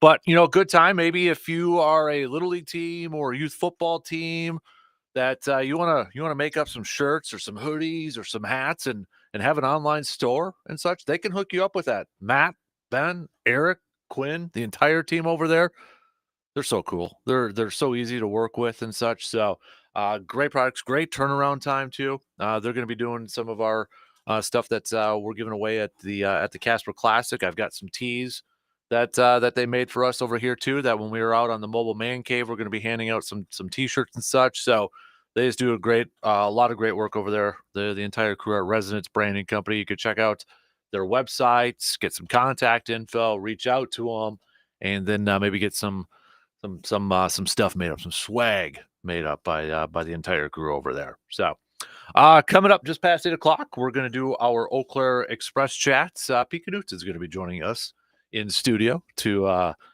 catch up on all the things Eau Claire Express related tonight. They're back at Carson Park taking on Waterloo.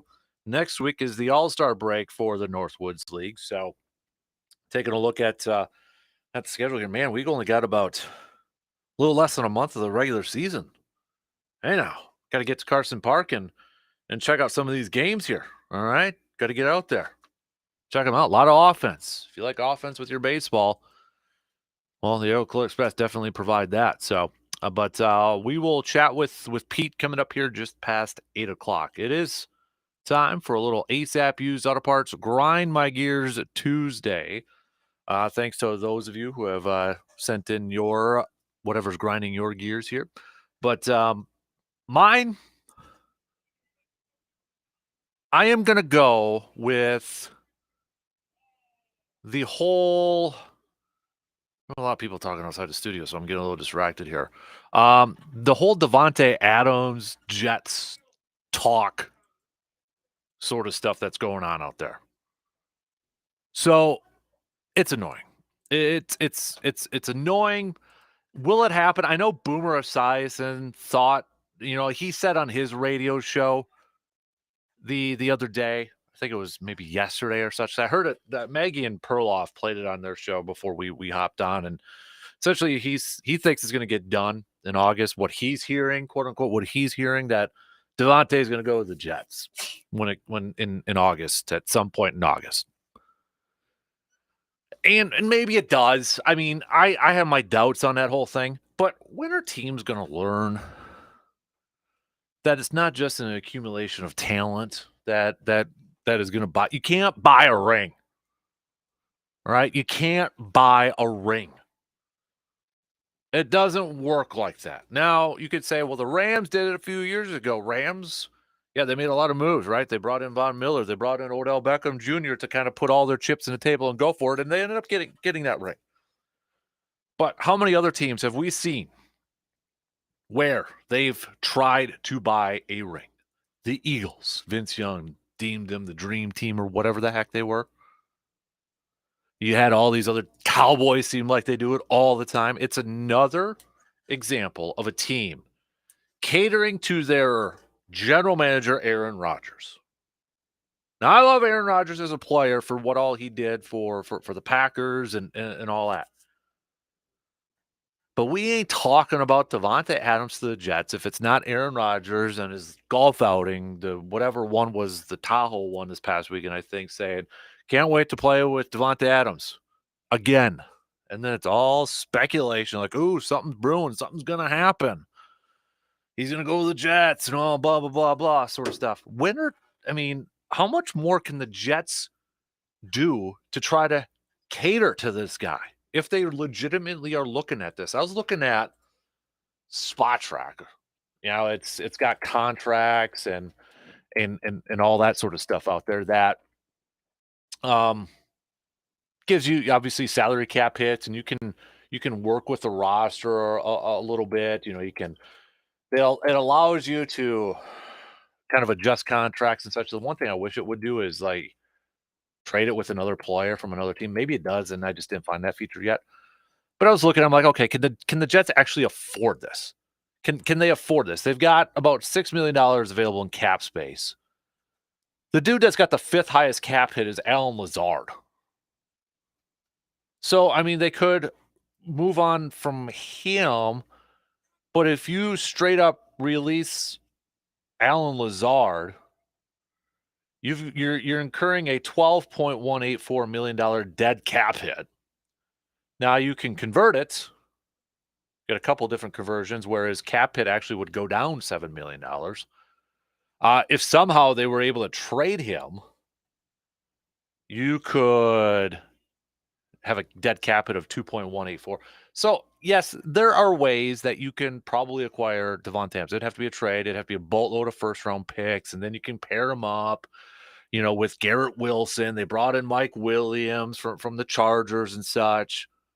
But it's like, is this like the whole talk about Devontae to the Jets is annoying to me. It's like, when are teams going to learn? Like the perfect example of this is like look at the Chiefs. We've been saying this. The Chiefs are the model organization right now. They don't have a Pro Bowl wide receiver. They don't have these all-pro wide receivers or anything like that. Because they got the quarterback, they got the tight end, but they got a great coach. And right now, I don't think those players trust that coach. They don't trust their offensive coordinator, for crying out loud. Nathaniel Hackett, I mean, they're trying to get him out from all, but they're being held hostage because that's Aaron Rodgers' boy. That's his guy. Because it sure sounds like the Jets want him out. I mean, I can't think of another team off the top of my head in these last couple of years that has catered so much to just one individual player than what the Jets have done to Aaron Rodgers. They hired one of his from his words, his favorite coach, Nathaniel Hackett, as offensive coordinator. They brought in Randall Cobb for his first year. They brought in Alan Lazard. They're bringing in all these guys. Everybody just assumes David Bakhtiari is going to be over there at some point. I mean, they brought in all these other dudes, and now Devontae talk. I mean, for crying out loud, it's just I don't. What does that sound? I'm just glad it's honestly. Again, I appreciate what Aaron has done as a player for the Pack. He's one of my favorite players of all time to watch on Lambeau Field. Cheer a lot for him. But I would be lying if I didn't say I didn't miss this. I'm glad this drama is not in Green Bay anymore. I really am, man. All right, quick break. Express Talk coming up next.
Third and final hour on this Tuesday morning of July 16th. Coming at you right now. Big thanks for tuning in, however, wherever you may be tuning in from. We'll get back to some more of your texts on that Shoe Doctor's bullpen line. Coming up in just a little bit, we've got RJ Cardinal joining us at the bottom of the hour, our Badger/college sports analyst.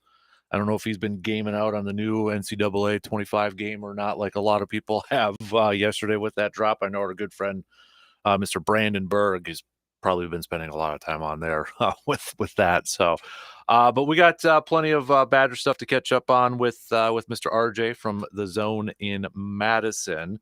Before that, though, it is Tuesday, which means it's time to catch up with our good friends from the Eau Claire Express and back in studio, Mr. Pete Knutson. How you doing, man?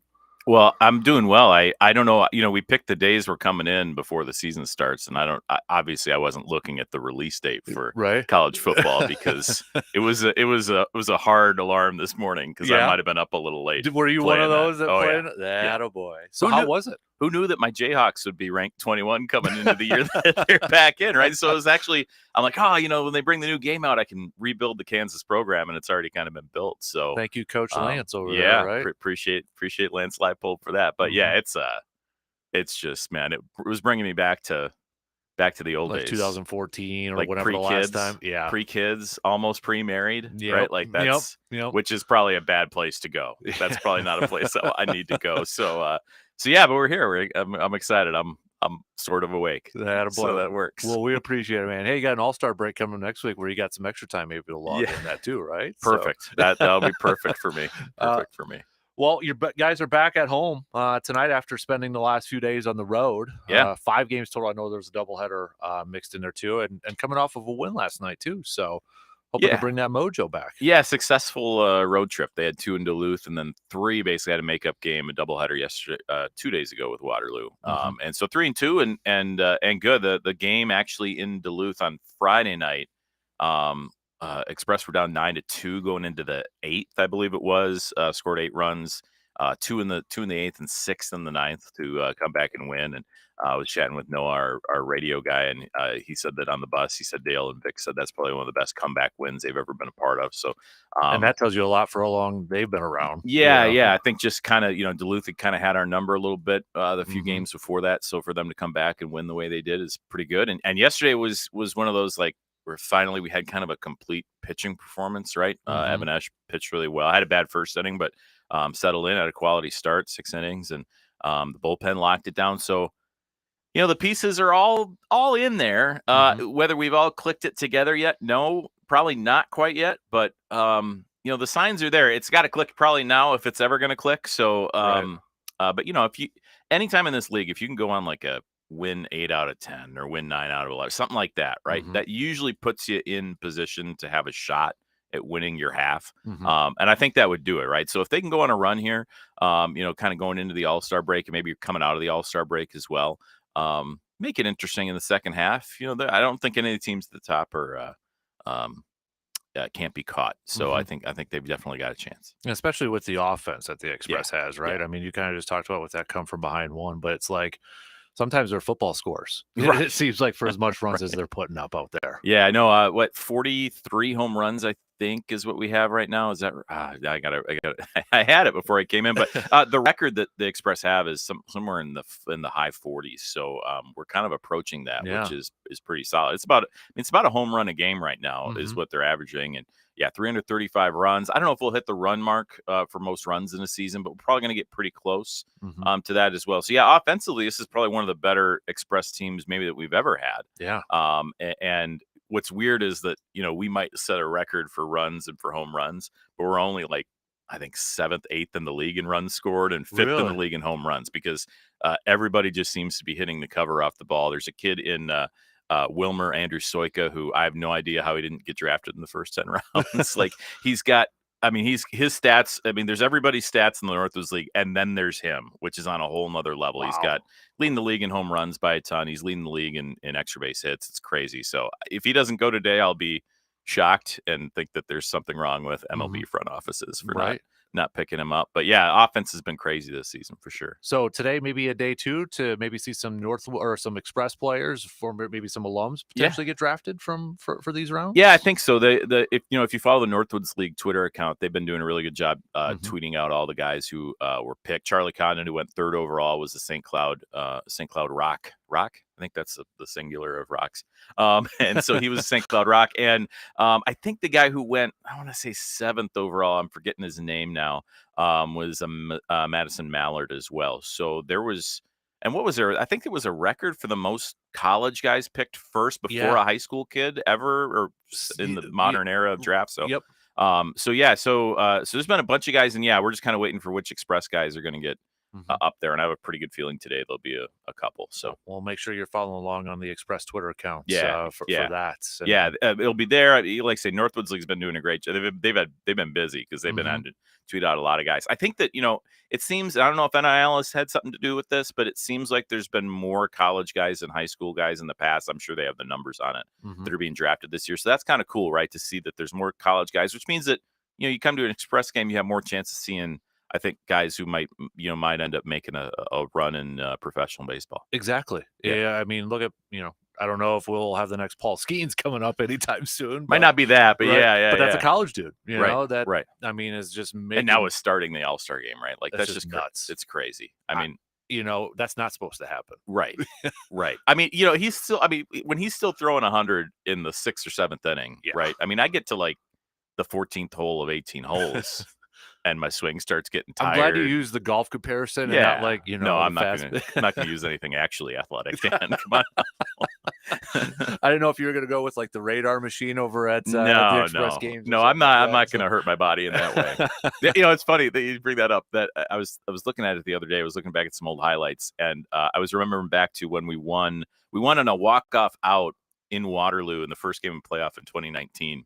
And there's a video set. One of our interns was behind me, recording me calling it from behind, which is probably good that they didn't have my face on it. But I remember jumping up so hard and getting so excited and pumping my fist so hard that by the time I got back on the bus, like my shoulder hurt.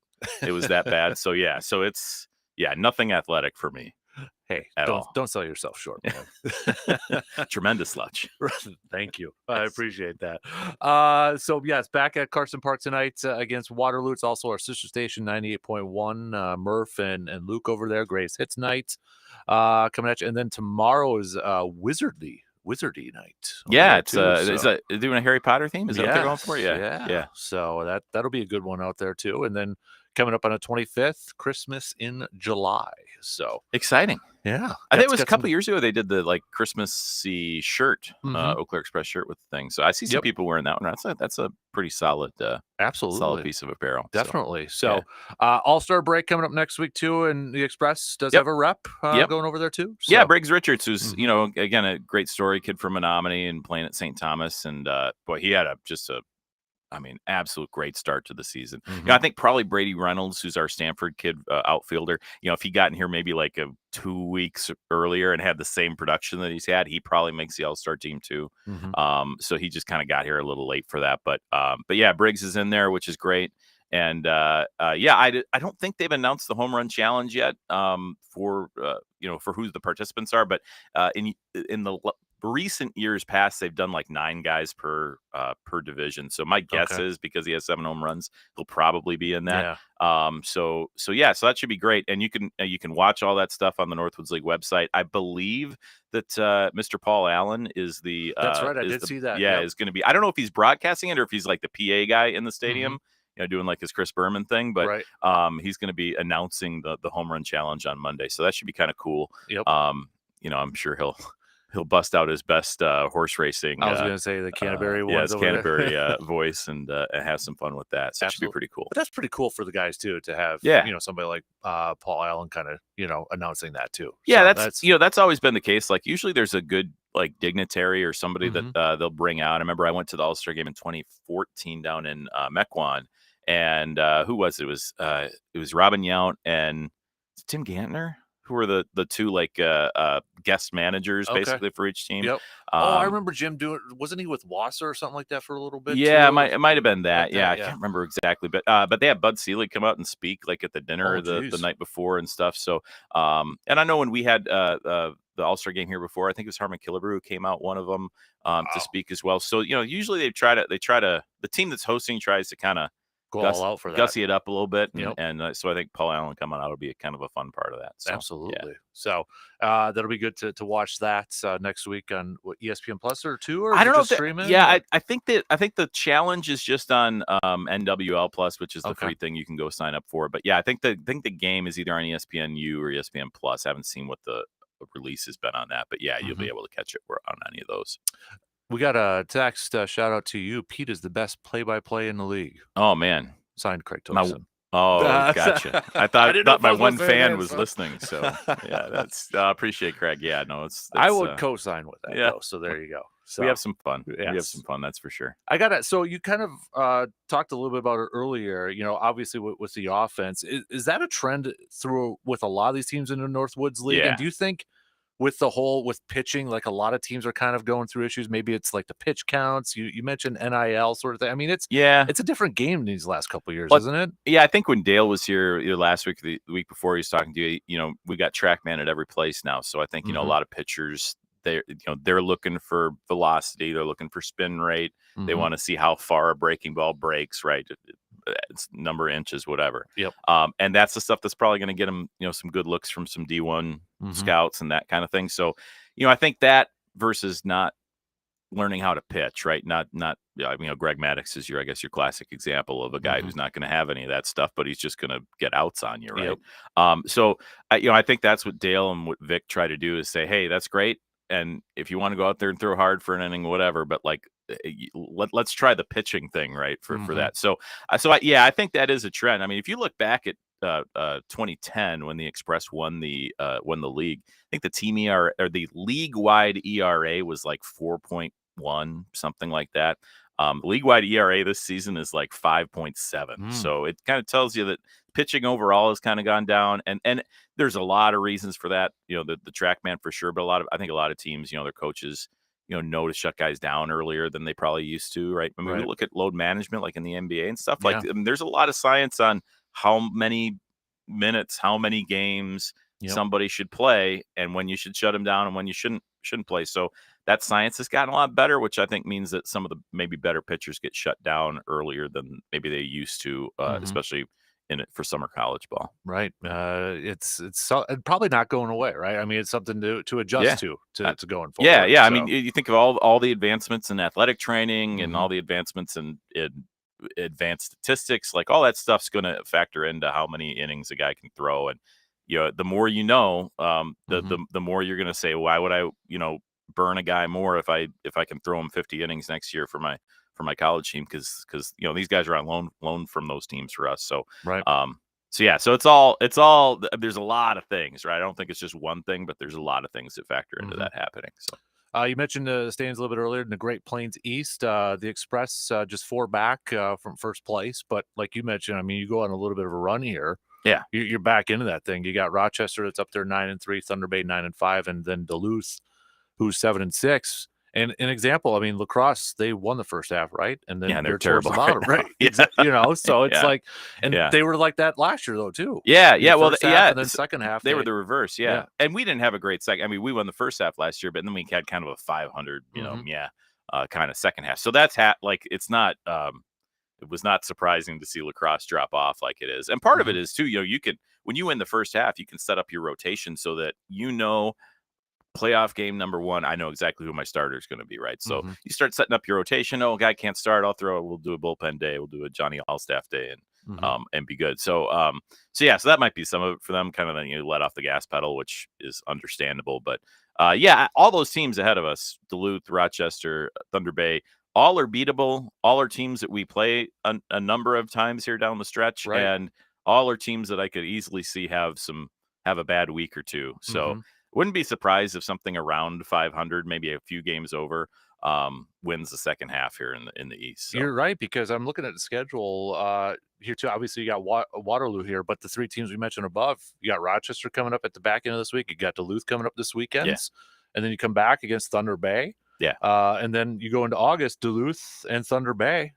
And then you finish up with Madison, obviously, but still, that's what you want to do, right? You want to play those teams that are ahead of you in the standings. Well, and one of the positives we have going for us, we have so many local guys on the team this year, where it's not like they got to leave for school. Yeah, we're worried about them going home. Oh, wait, home is 5 minutes away, right? So like going home doesn't really hurt you in that sense. And Dale does a good job too, getting a lot of guys from California whose semesters or trimesters don't start up until like second week of September. So we know we're gonna have those guys for a while too. So yeah, I think the roster is going to be in good shape. So you never know, especially post All-Star break, what teams are going to look like. They could look a lot different in a week. And that's kind of the tricky thing too when we get to the postseason, because you may have guys that have to go back to school. Yeah, right. I mean, so they may leave, and that's happened to Dale and the Express. A few happens times. to us, happens to everybody. So teams will look a lot different probably in like 2 weeks, and it's one of those where we're kind of in that sweet spot right now, where everybody's still here and everybody's there. But give it a week or two, and then we're gonna really find out who's gonna be here for the playoffs and that time. So yeah, just go on a run. That's all you really need. Just win one at a time. We'll give you some. We can think of some old cliches. Right. Just throw put it in the pocket. What does Lou Brown say in Major League? Win two. That's called a winning streak. Sort of thing over exactly. That's all you need. Yep. Put those together a few times, and there you go. And you guys got quite a few games at home too to finish off. This month for sure. You begin August with a few games at home. A little bit of a run there at Thunder Bay, but at least it looks like it here now until the end of the month. Take advantage of that Carson Park home field advantage. Yeah, Thunder Bay trip was 4-game road trip in first or second week in August? Second week in August. That's the last overnight trip I think that they have. So I think this past Waterloo trip was the second to last. So pretty much everything's like overnight stuff. So there's back and forth, right? You don't have to stay overnight. So that'd be nice for travel. Everybody gets to sleep in their own bed and that kind of thing. So Yeah, I think the schedule sets up well for us. I don't know if we've taken great advantage of it yet, but there's still time. There is still time. Absolutely. As we mentioned, tonight is Gray's Hits 98.1 nights. You got Wizardy nights, and then Christmas in July. Also want to mention the 27th, sponsored by Play It Again Sports and the Chippewa Steel. And I got a feeling that August 1st game, Grateful Dead night, sponsored by Close Up Apparel, is going to be a very popular one. Oh yeah, with Grateful Dead fans out there. We'll see some T-shirts that night. Oh yeah, I hope people so. who've gone to however many shows, and there's like, was I reading Bill Walton was like a diehard Grateful Dead fan. Yeah. Something like it explains a lot. It does. I think is what it does. It does, absolutely. And don't forget the Superstars coming up in August. Like, I know it's a little bit of ways, but that's a very popular one. Oh yeah. For it's a great act. Yeah, all those acts that come out are always a lot of fun. So if you haven't seen those, make sure you come out, because they're very entertaining, very fun. Definitely. So Pete, you're not the best color man in the business for nothing, man. Appreciate that. Thanks for stopping in as always, buddy. Thanks. Thanks for catching up with us, and we'll see you at Carson Park again soon. Okay. Sounds good. We're going to take a quick break, and we have RJ Cardinal from The Zone coming up in just a couple minutes.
And in reality, nobody has it all together.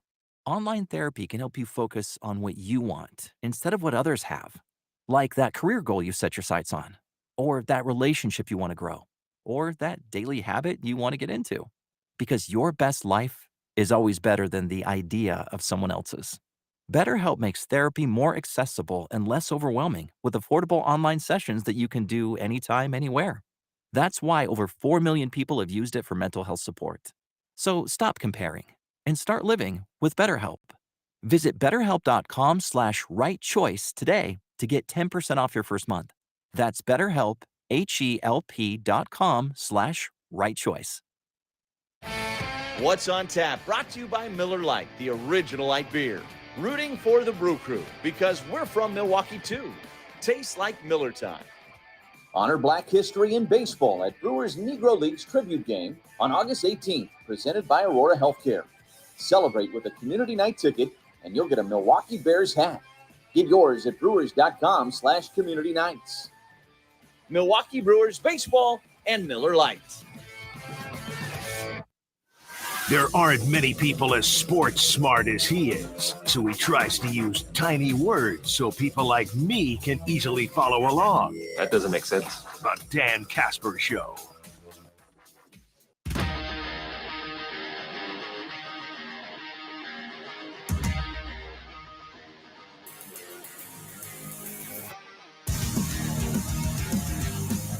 Big thanks to Pete Knutson, broadcaster for the Eau Claire Express, for stopping by for our Express chats. If you missed any portion of that conversation, a reminder, you can subscribe and follow to the All Aboard the Eau Claire Express podcast, available wherever you listen to your podcast. We'll put that up later on this morning. And don't forget to head out to the ballpark, Carson Park, tonight. The Express back at home, where they'll be taking on Waterloo. So it's also our sister station, 98.1 Greatest Hits nights over there. All right, let's switch gears here just a little bit. Time to bring in Mr. R.J. Cardinal for some Badger chat, some college chat. First things first, R.J., how much did you spend, or how much playing time did you spend on a new college football game yesterday after it dropped?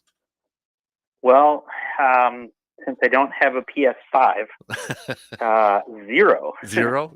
I know people who are buying a PS5 just for this game, man. I mean, the excitement.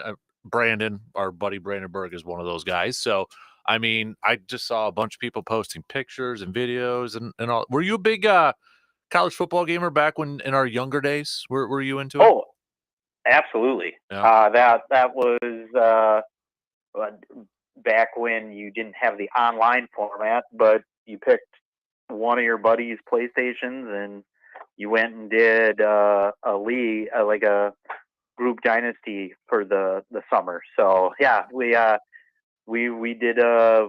leagues, records, all that kind of stuff, and sometimes you had to wait for people when they went on vacation because you didn't want to push through and simulate their games because they'd get mad, all that kind of good stuff. So yeah, it was back in the day. That was a religious belief for me and my group of friends. And shout out to all of you too that took the time to create players on those old games and just trying to update it and busting out all the preseason magazines and adding players over there too. I know a lot of people who did that. Man. Yeah. Yeah, I knew people who could find the patches to put actual names and rosters in when you upload it and all that. So yeah, that's I guess those people are out of jobs now. But right, the good old days, man, the good old days. So, hey, before we get to college football talk, I wanted to ask you because again, like you kind of joked about it last week, but something did pop up, Badger newsworthy. Greg Steens was back with the program after spending some time in the NBA's player development, and he's coming over as a new role for this Badger basketball team. I mean, is this kind of another example of the Badgers trying to come up with ways to, maybe better position themselves for today's game. You're bringing in a guy that, has worked, and I love in the release, they got a picture of him and Victor Wembanyama, as part of that. But I mean, it's a selling point. But have you heard a little bit more about exactly what he's going to be doing or what his role is with this team? Well, I think it was director of player development Yep. or whatnot, who I know on the football side of it isn't an on-field position. It's less of a off-field. You're there for the betterment of the student athletes. So like you're the point man for issues that come up.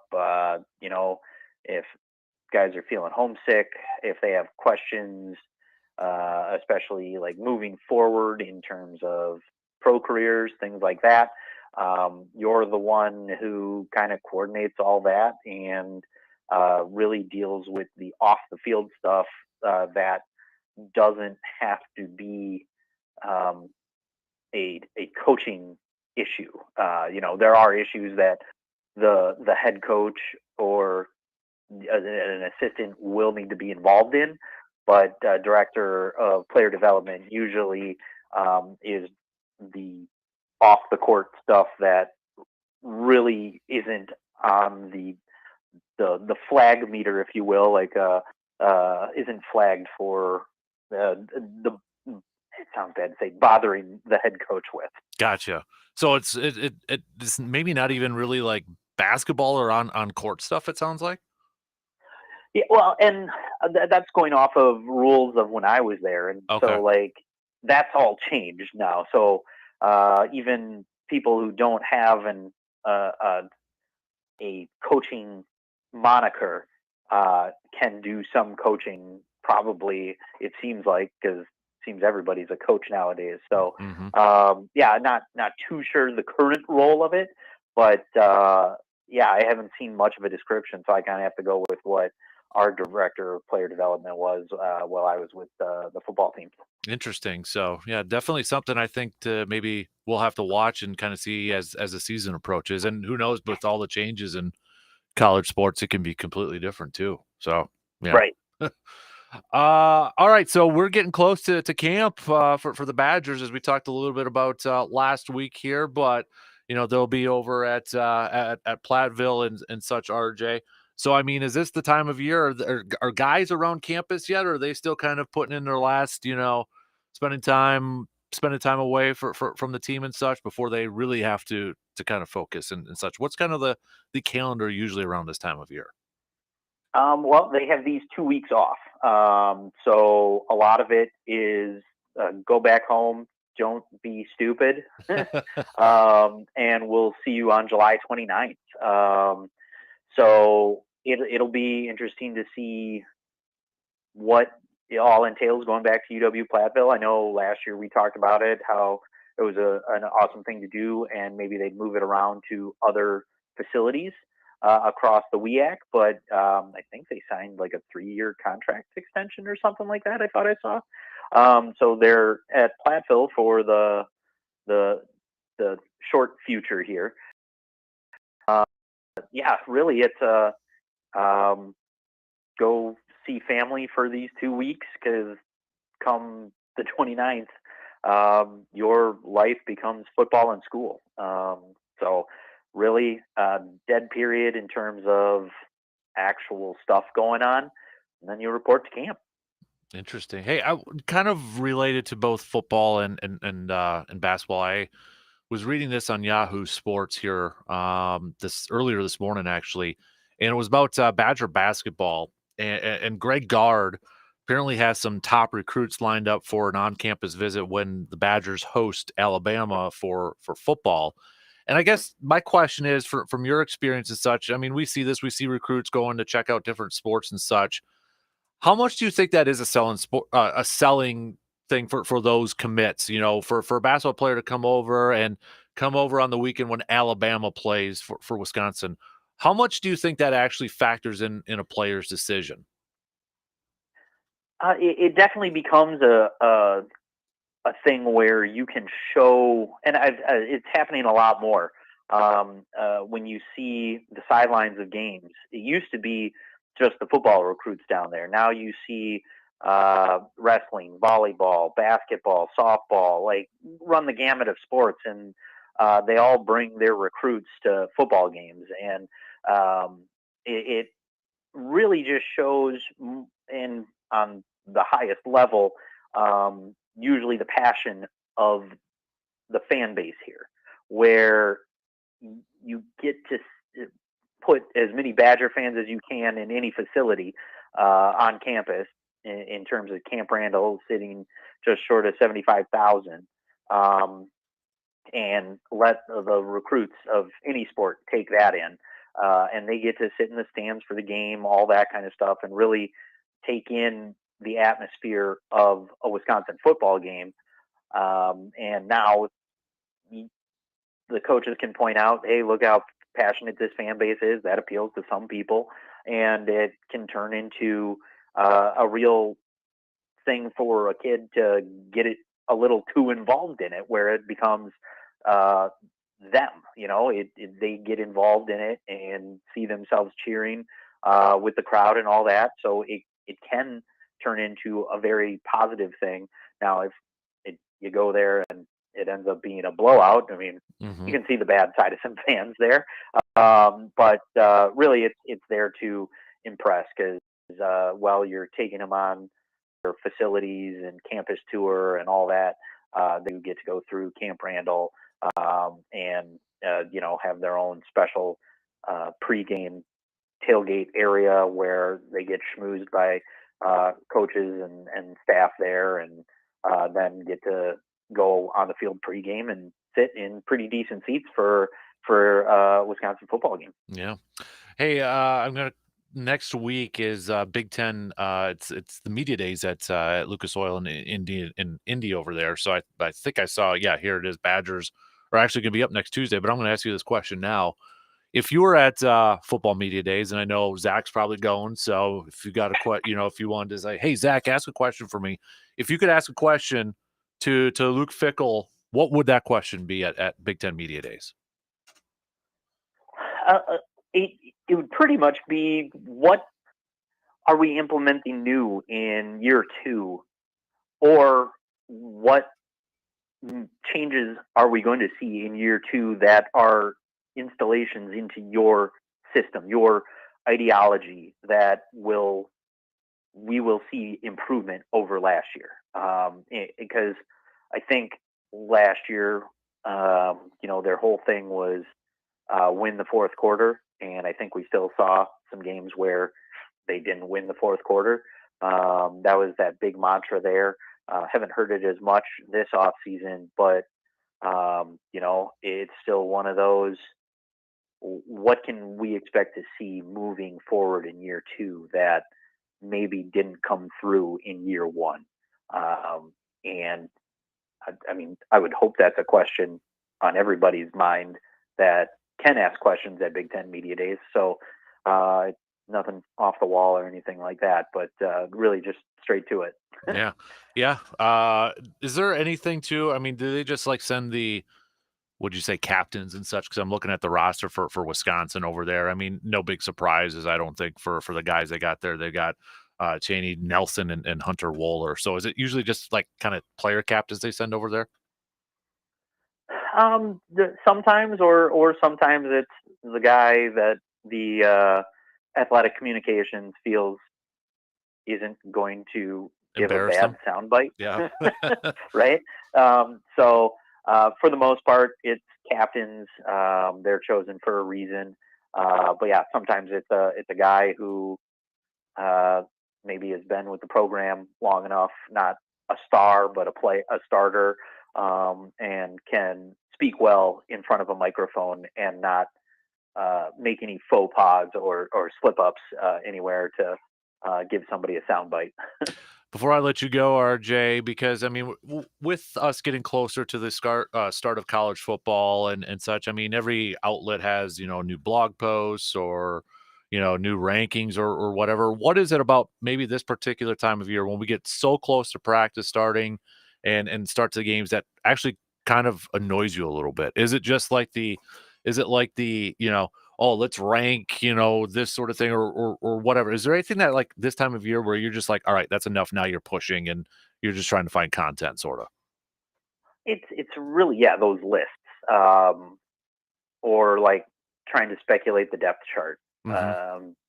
Now, for the most part, I don't know how much change we're going to see in the depth chart. Sure, we have a new quarterback, and they can say it's going to be a battle, but Tyler Van Dyke's not coming here if he's not going to be the starter. So really, it's that projecting the depth chart. Ranking the top Badger. It's like, okay, like, what's the point of that? Like, are you doing it by position? Are you doing it by? No, we're just who's going to be the number one Badger on this team this year. It doesn't matter.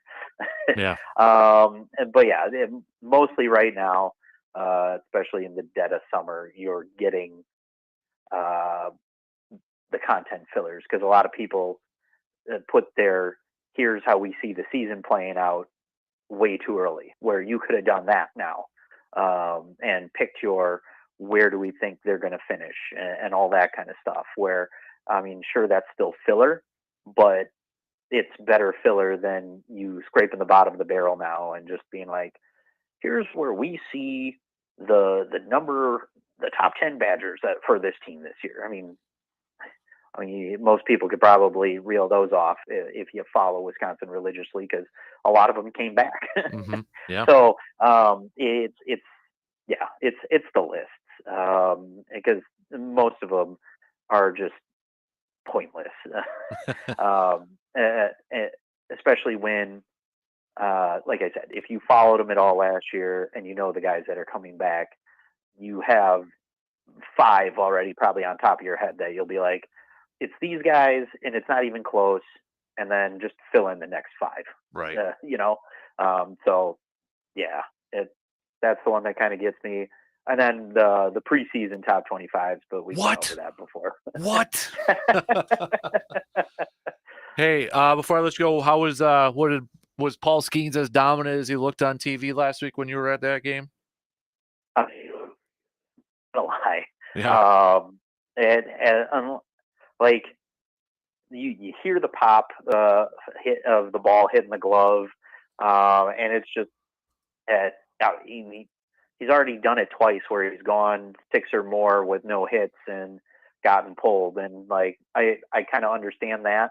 I've seen some people where he's at LSU he pitched over 100 pitches plenty of times. You could leave him in and do all that, but the Pirates have some due diligence for themselves or for the team they're going to end up trading schemes to to keep that arm healthy. So I kind of get it in that sense. It's not like when we saw pitchers actively yelling at Craig Counsell when they were tearing it up and getting pulled in the 5th inning with only 70 pitches. Against the Brewers, he went into 7, got pulled in the 8th with 99 pitches. I understand that. But especially for a rookie, you don't need to have him go all out right away, especially since he missed the first month and really didn't make a start till May. So,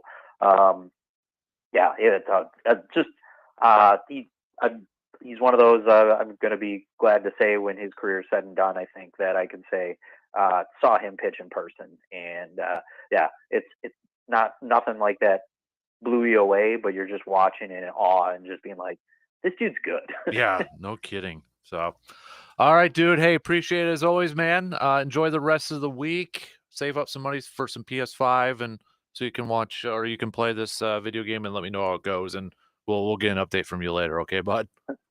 Sounds good. Hopefully I can help you with that. But as of right now, might come up empty on that point.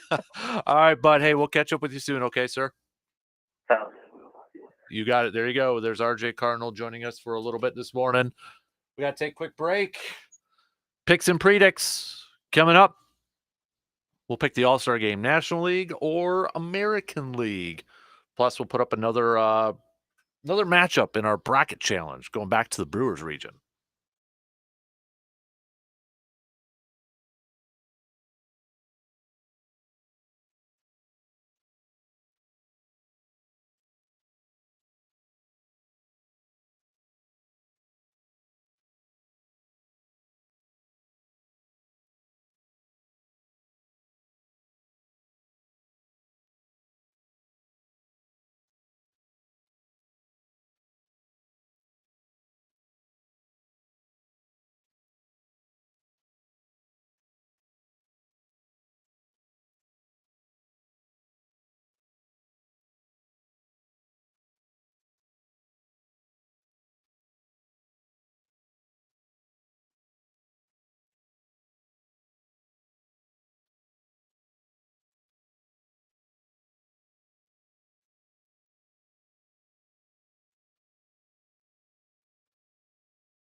Wrapping things up here this morning. Let's do a little picks and predicts. Brought to you by our good friends from the Elbow Room, west side of Eau Claire. Also, don't forget Wednesday night's trivia night at the Elbow Room in Eau Claire. So head on over there tomorrow. Show off your trivia skills. Show them off. Show them what you got.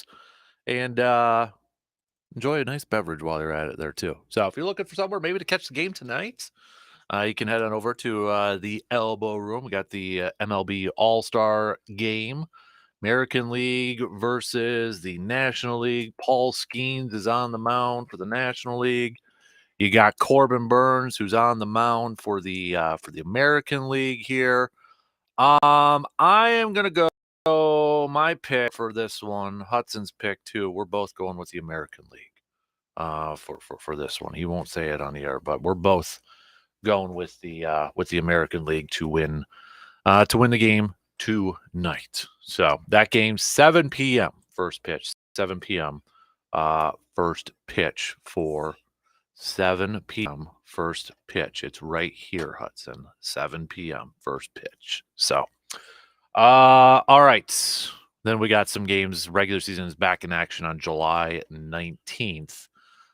Brewers, though, they won't play until July 20th when they take on the Twins. And maybe some of you will be on that bus for Sunday's game when the Brewers take on the Twins in Minnesota. So, all right. What else do we got? Let's wrap things up here. We only got a few minutes to the top. So apparently, by the way, I don't know why, but apparently now Facebook has taken away my option to do poll questions, but I can do them in our group page. So if you're not a part of our group page, look it up, Google it on Facebook. It's called For the Love of the Game.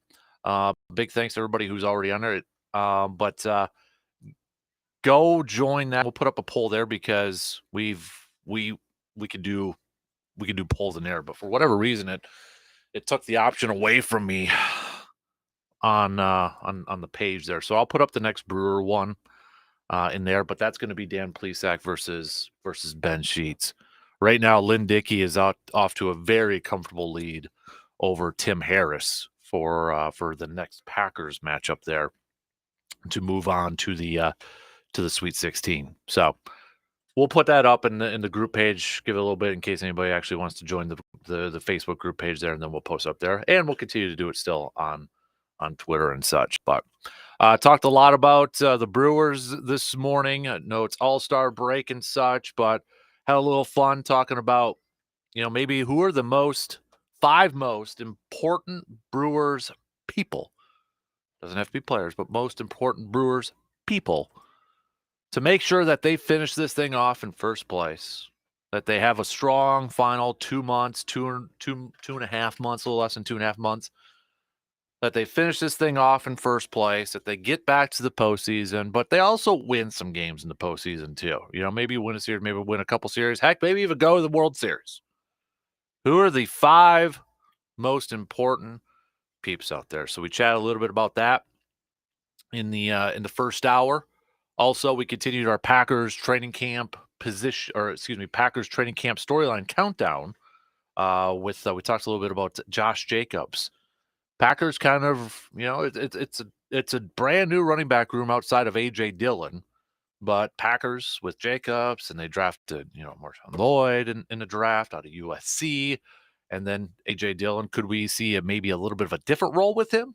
Could it be like a H-back? Could it be a little bit of a fullback option and such out there? We'll see once training camp starts and preseason games and all that. But we highlighted a little bit more on Jacobs and potentially what he could bring to this team. And really, how different will the running attack look? Will there be less mixing and matching? Will he be more of a typical bell cow type of running back and such? So we talked about that. We chatted with Pete Knutson from the Eau Claire Express. If you missed that conversation, don't forget to subscribe and follow for free to the All Aboard the Eau Claire Express podcast, which is up on our Facebook, up on our website, sportstalk1051.com, or wherever you get your podcast. So we'll put that up later on this morning, too, in case you missed that. It was a Grind My Gears Tuesday, so thank you to everybody who participated in our ASAP Used Auto Parts Grind My Gears Tuesday.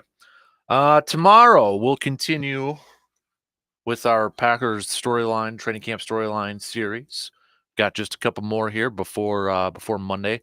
Rookies report tomorrow for the Packers. So I'm sure if you've got social media, you'll probably be seeing some photos or stuff like that that's being posted out there. Some teams, rookies are reporting today already, but Packers they will be reporting tomorrow, and then first practice on Monday. Veterans have to report by Sunday there. So we'll continue that series. Talk a little bit more baseball as we get set for the second half and such. Probably talk a little bit about the latest rumors and rumblings out there surrounding the Brewers. The draft continues. The Major League Baseball draft continues. Maybe we'll see some Express alums or Express players getting drafted today, as Pete kind of noted there too. So this might be a big day for a lot of Northwoods League players. So make sure you're following the Express or the Northwoods League, like on Facebook and Twitter and such, if you want to see, hey, maybe some of the guys that you got to see in person now getting drafted and such. So that'll be pretty darn cool. But that draft will continue today. So, and then we'll probably recap some of the more Brewers picks. I know we talked a little bit about some of their picks earlier on here this morning too. So, also we'll do another business of sports. Oh, man, got a few things we could hit up on with the business of sports coming up tomorrow, but we'll try to narrow it down and maybe just do a couple of them or such. So final call, or I should say final call, but time is running out. We got a couple spots yet for if you want to get up and do the 7:30 tee time for the 4th annual Casper Classic. If you want to get around in, maybe you have to go to work that day and you're like, dude, I couldn't do 10, I couldn't do 1:30. Well, guess what? You could do 7:30, get around in quick, and still be eligible to win some prize, still be eligible to win the title belt. You can do that. We got a few spots left. Just head to sportstalk1051.com. Scroll down a little bit and sign your team up too. Also new at sportstalk1051.com, we did a little revamp of our outdoors page. And one thing I need some stories. We all have like a good hunting story, a good fishing story, or a camping story. I'm looking for those. All right. More info at our website, but email them to me, and then you can be a part of our camp log. Again, more details at sportstalk1051.com. Have a great rest of your Tuesday. We'll be back at it tomorrow morning, just past 6. Talk to you then.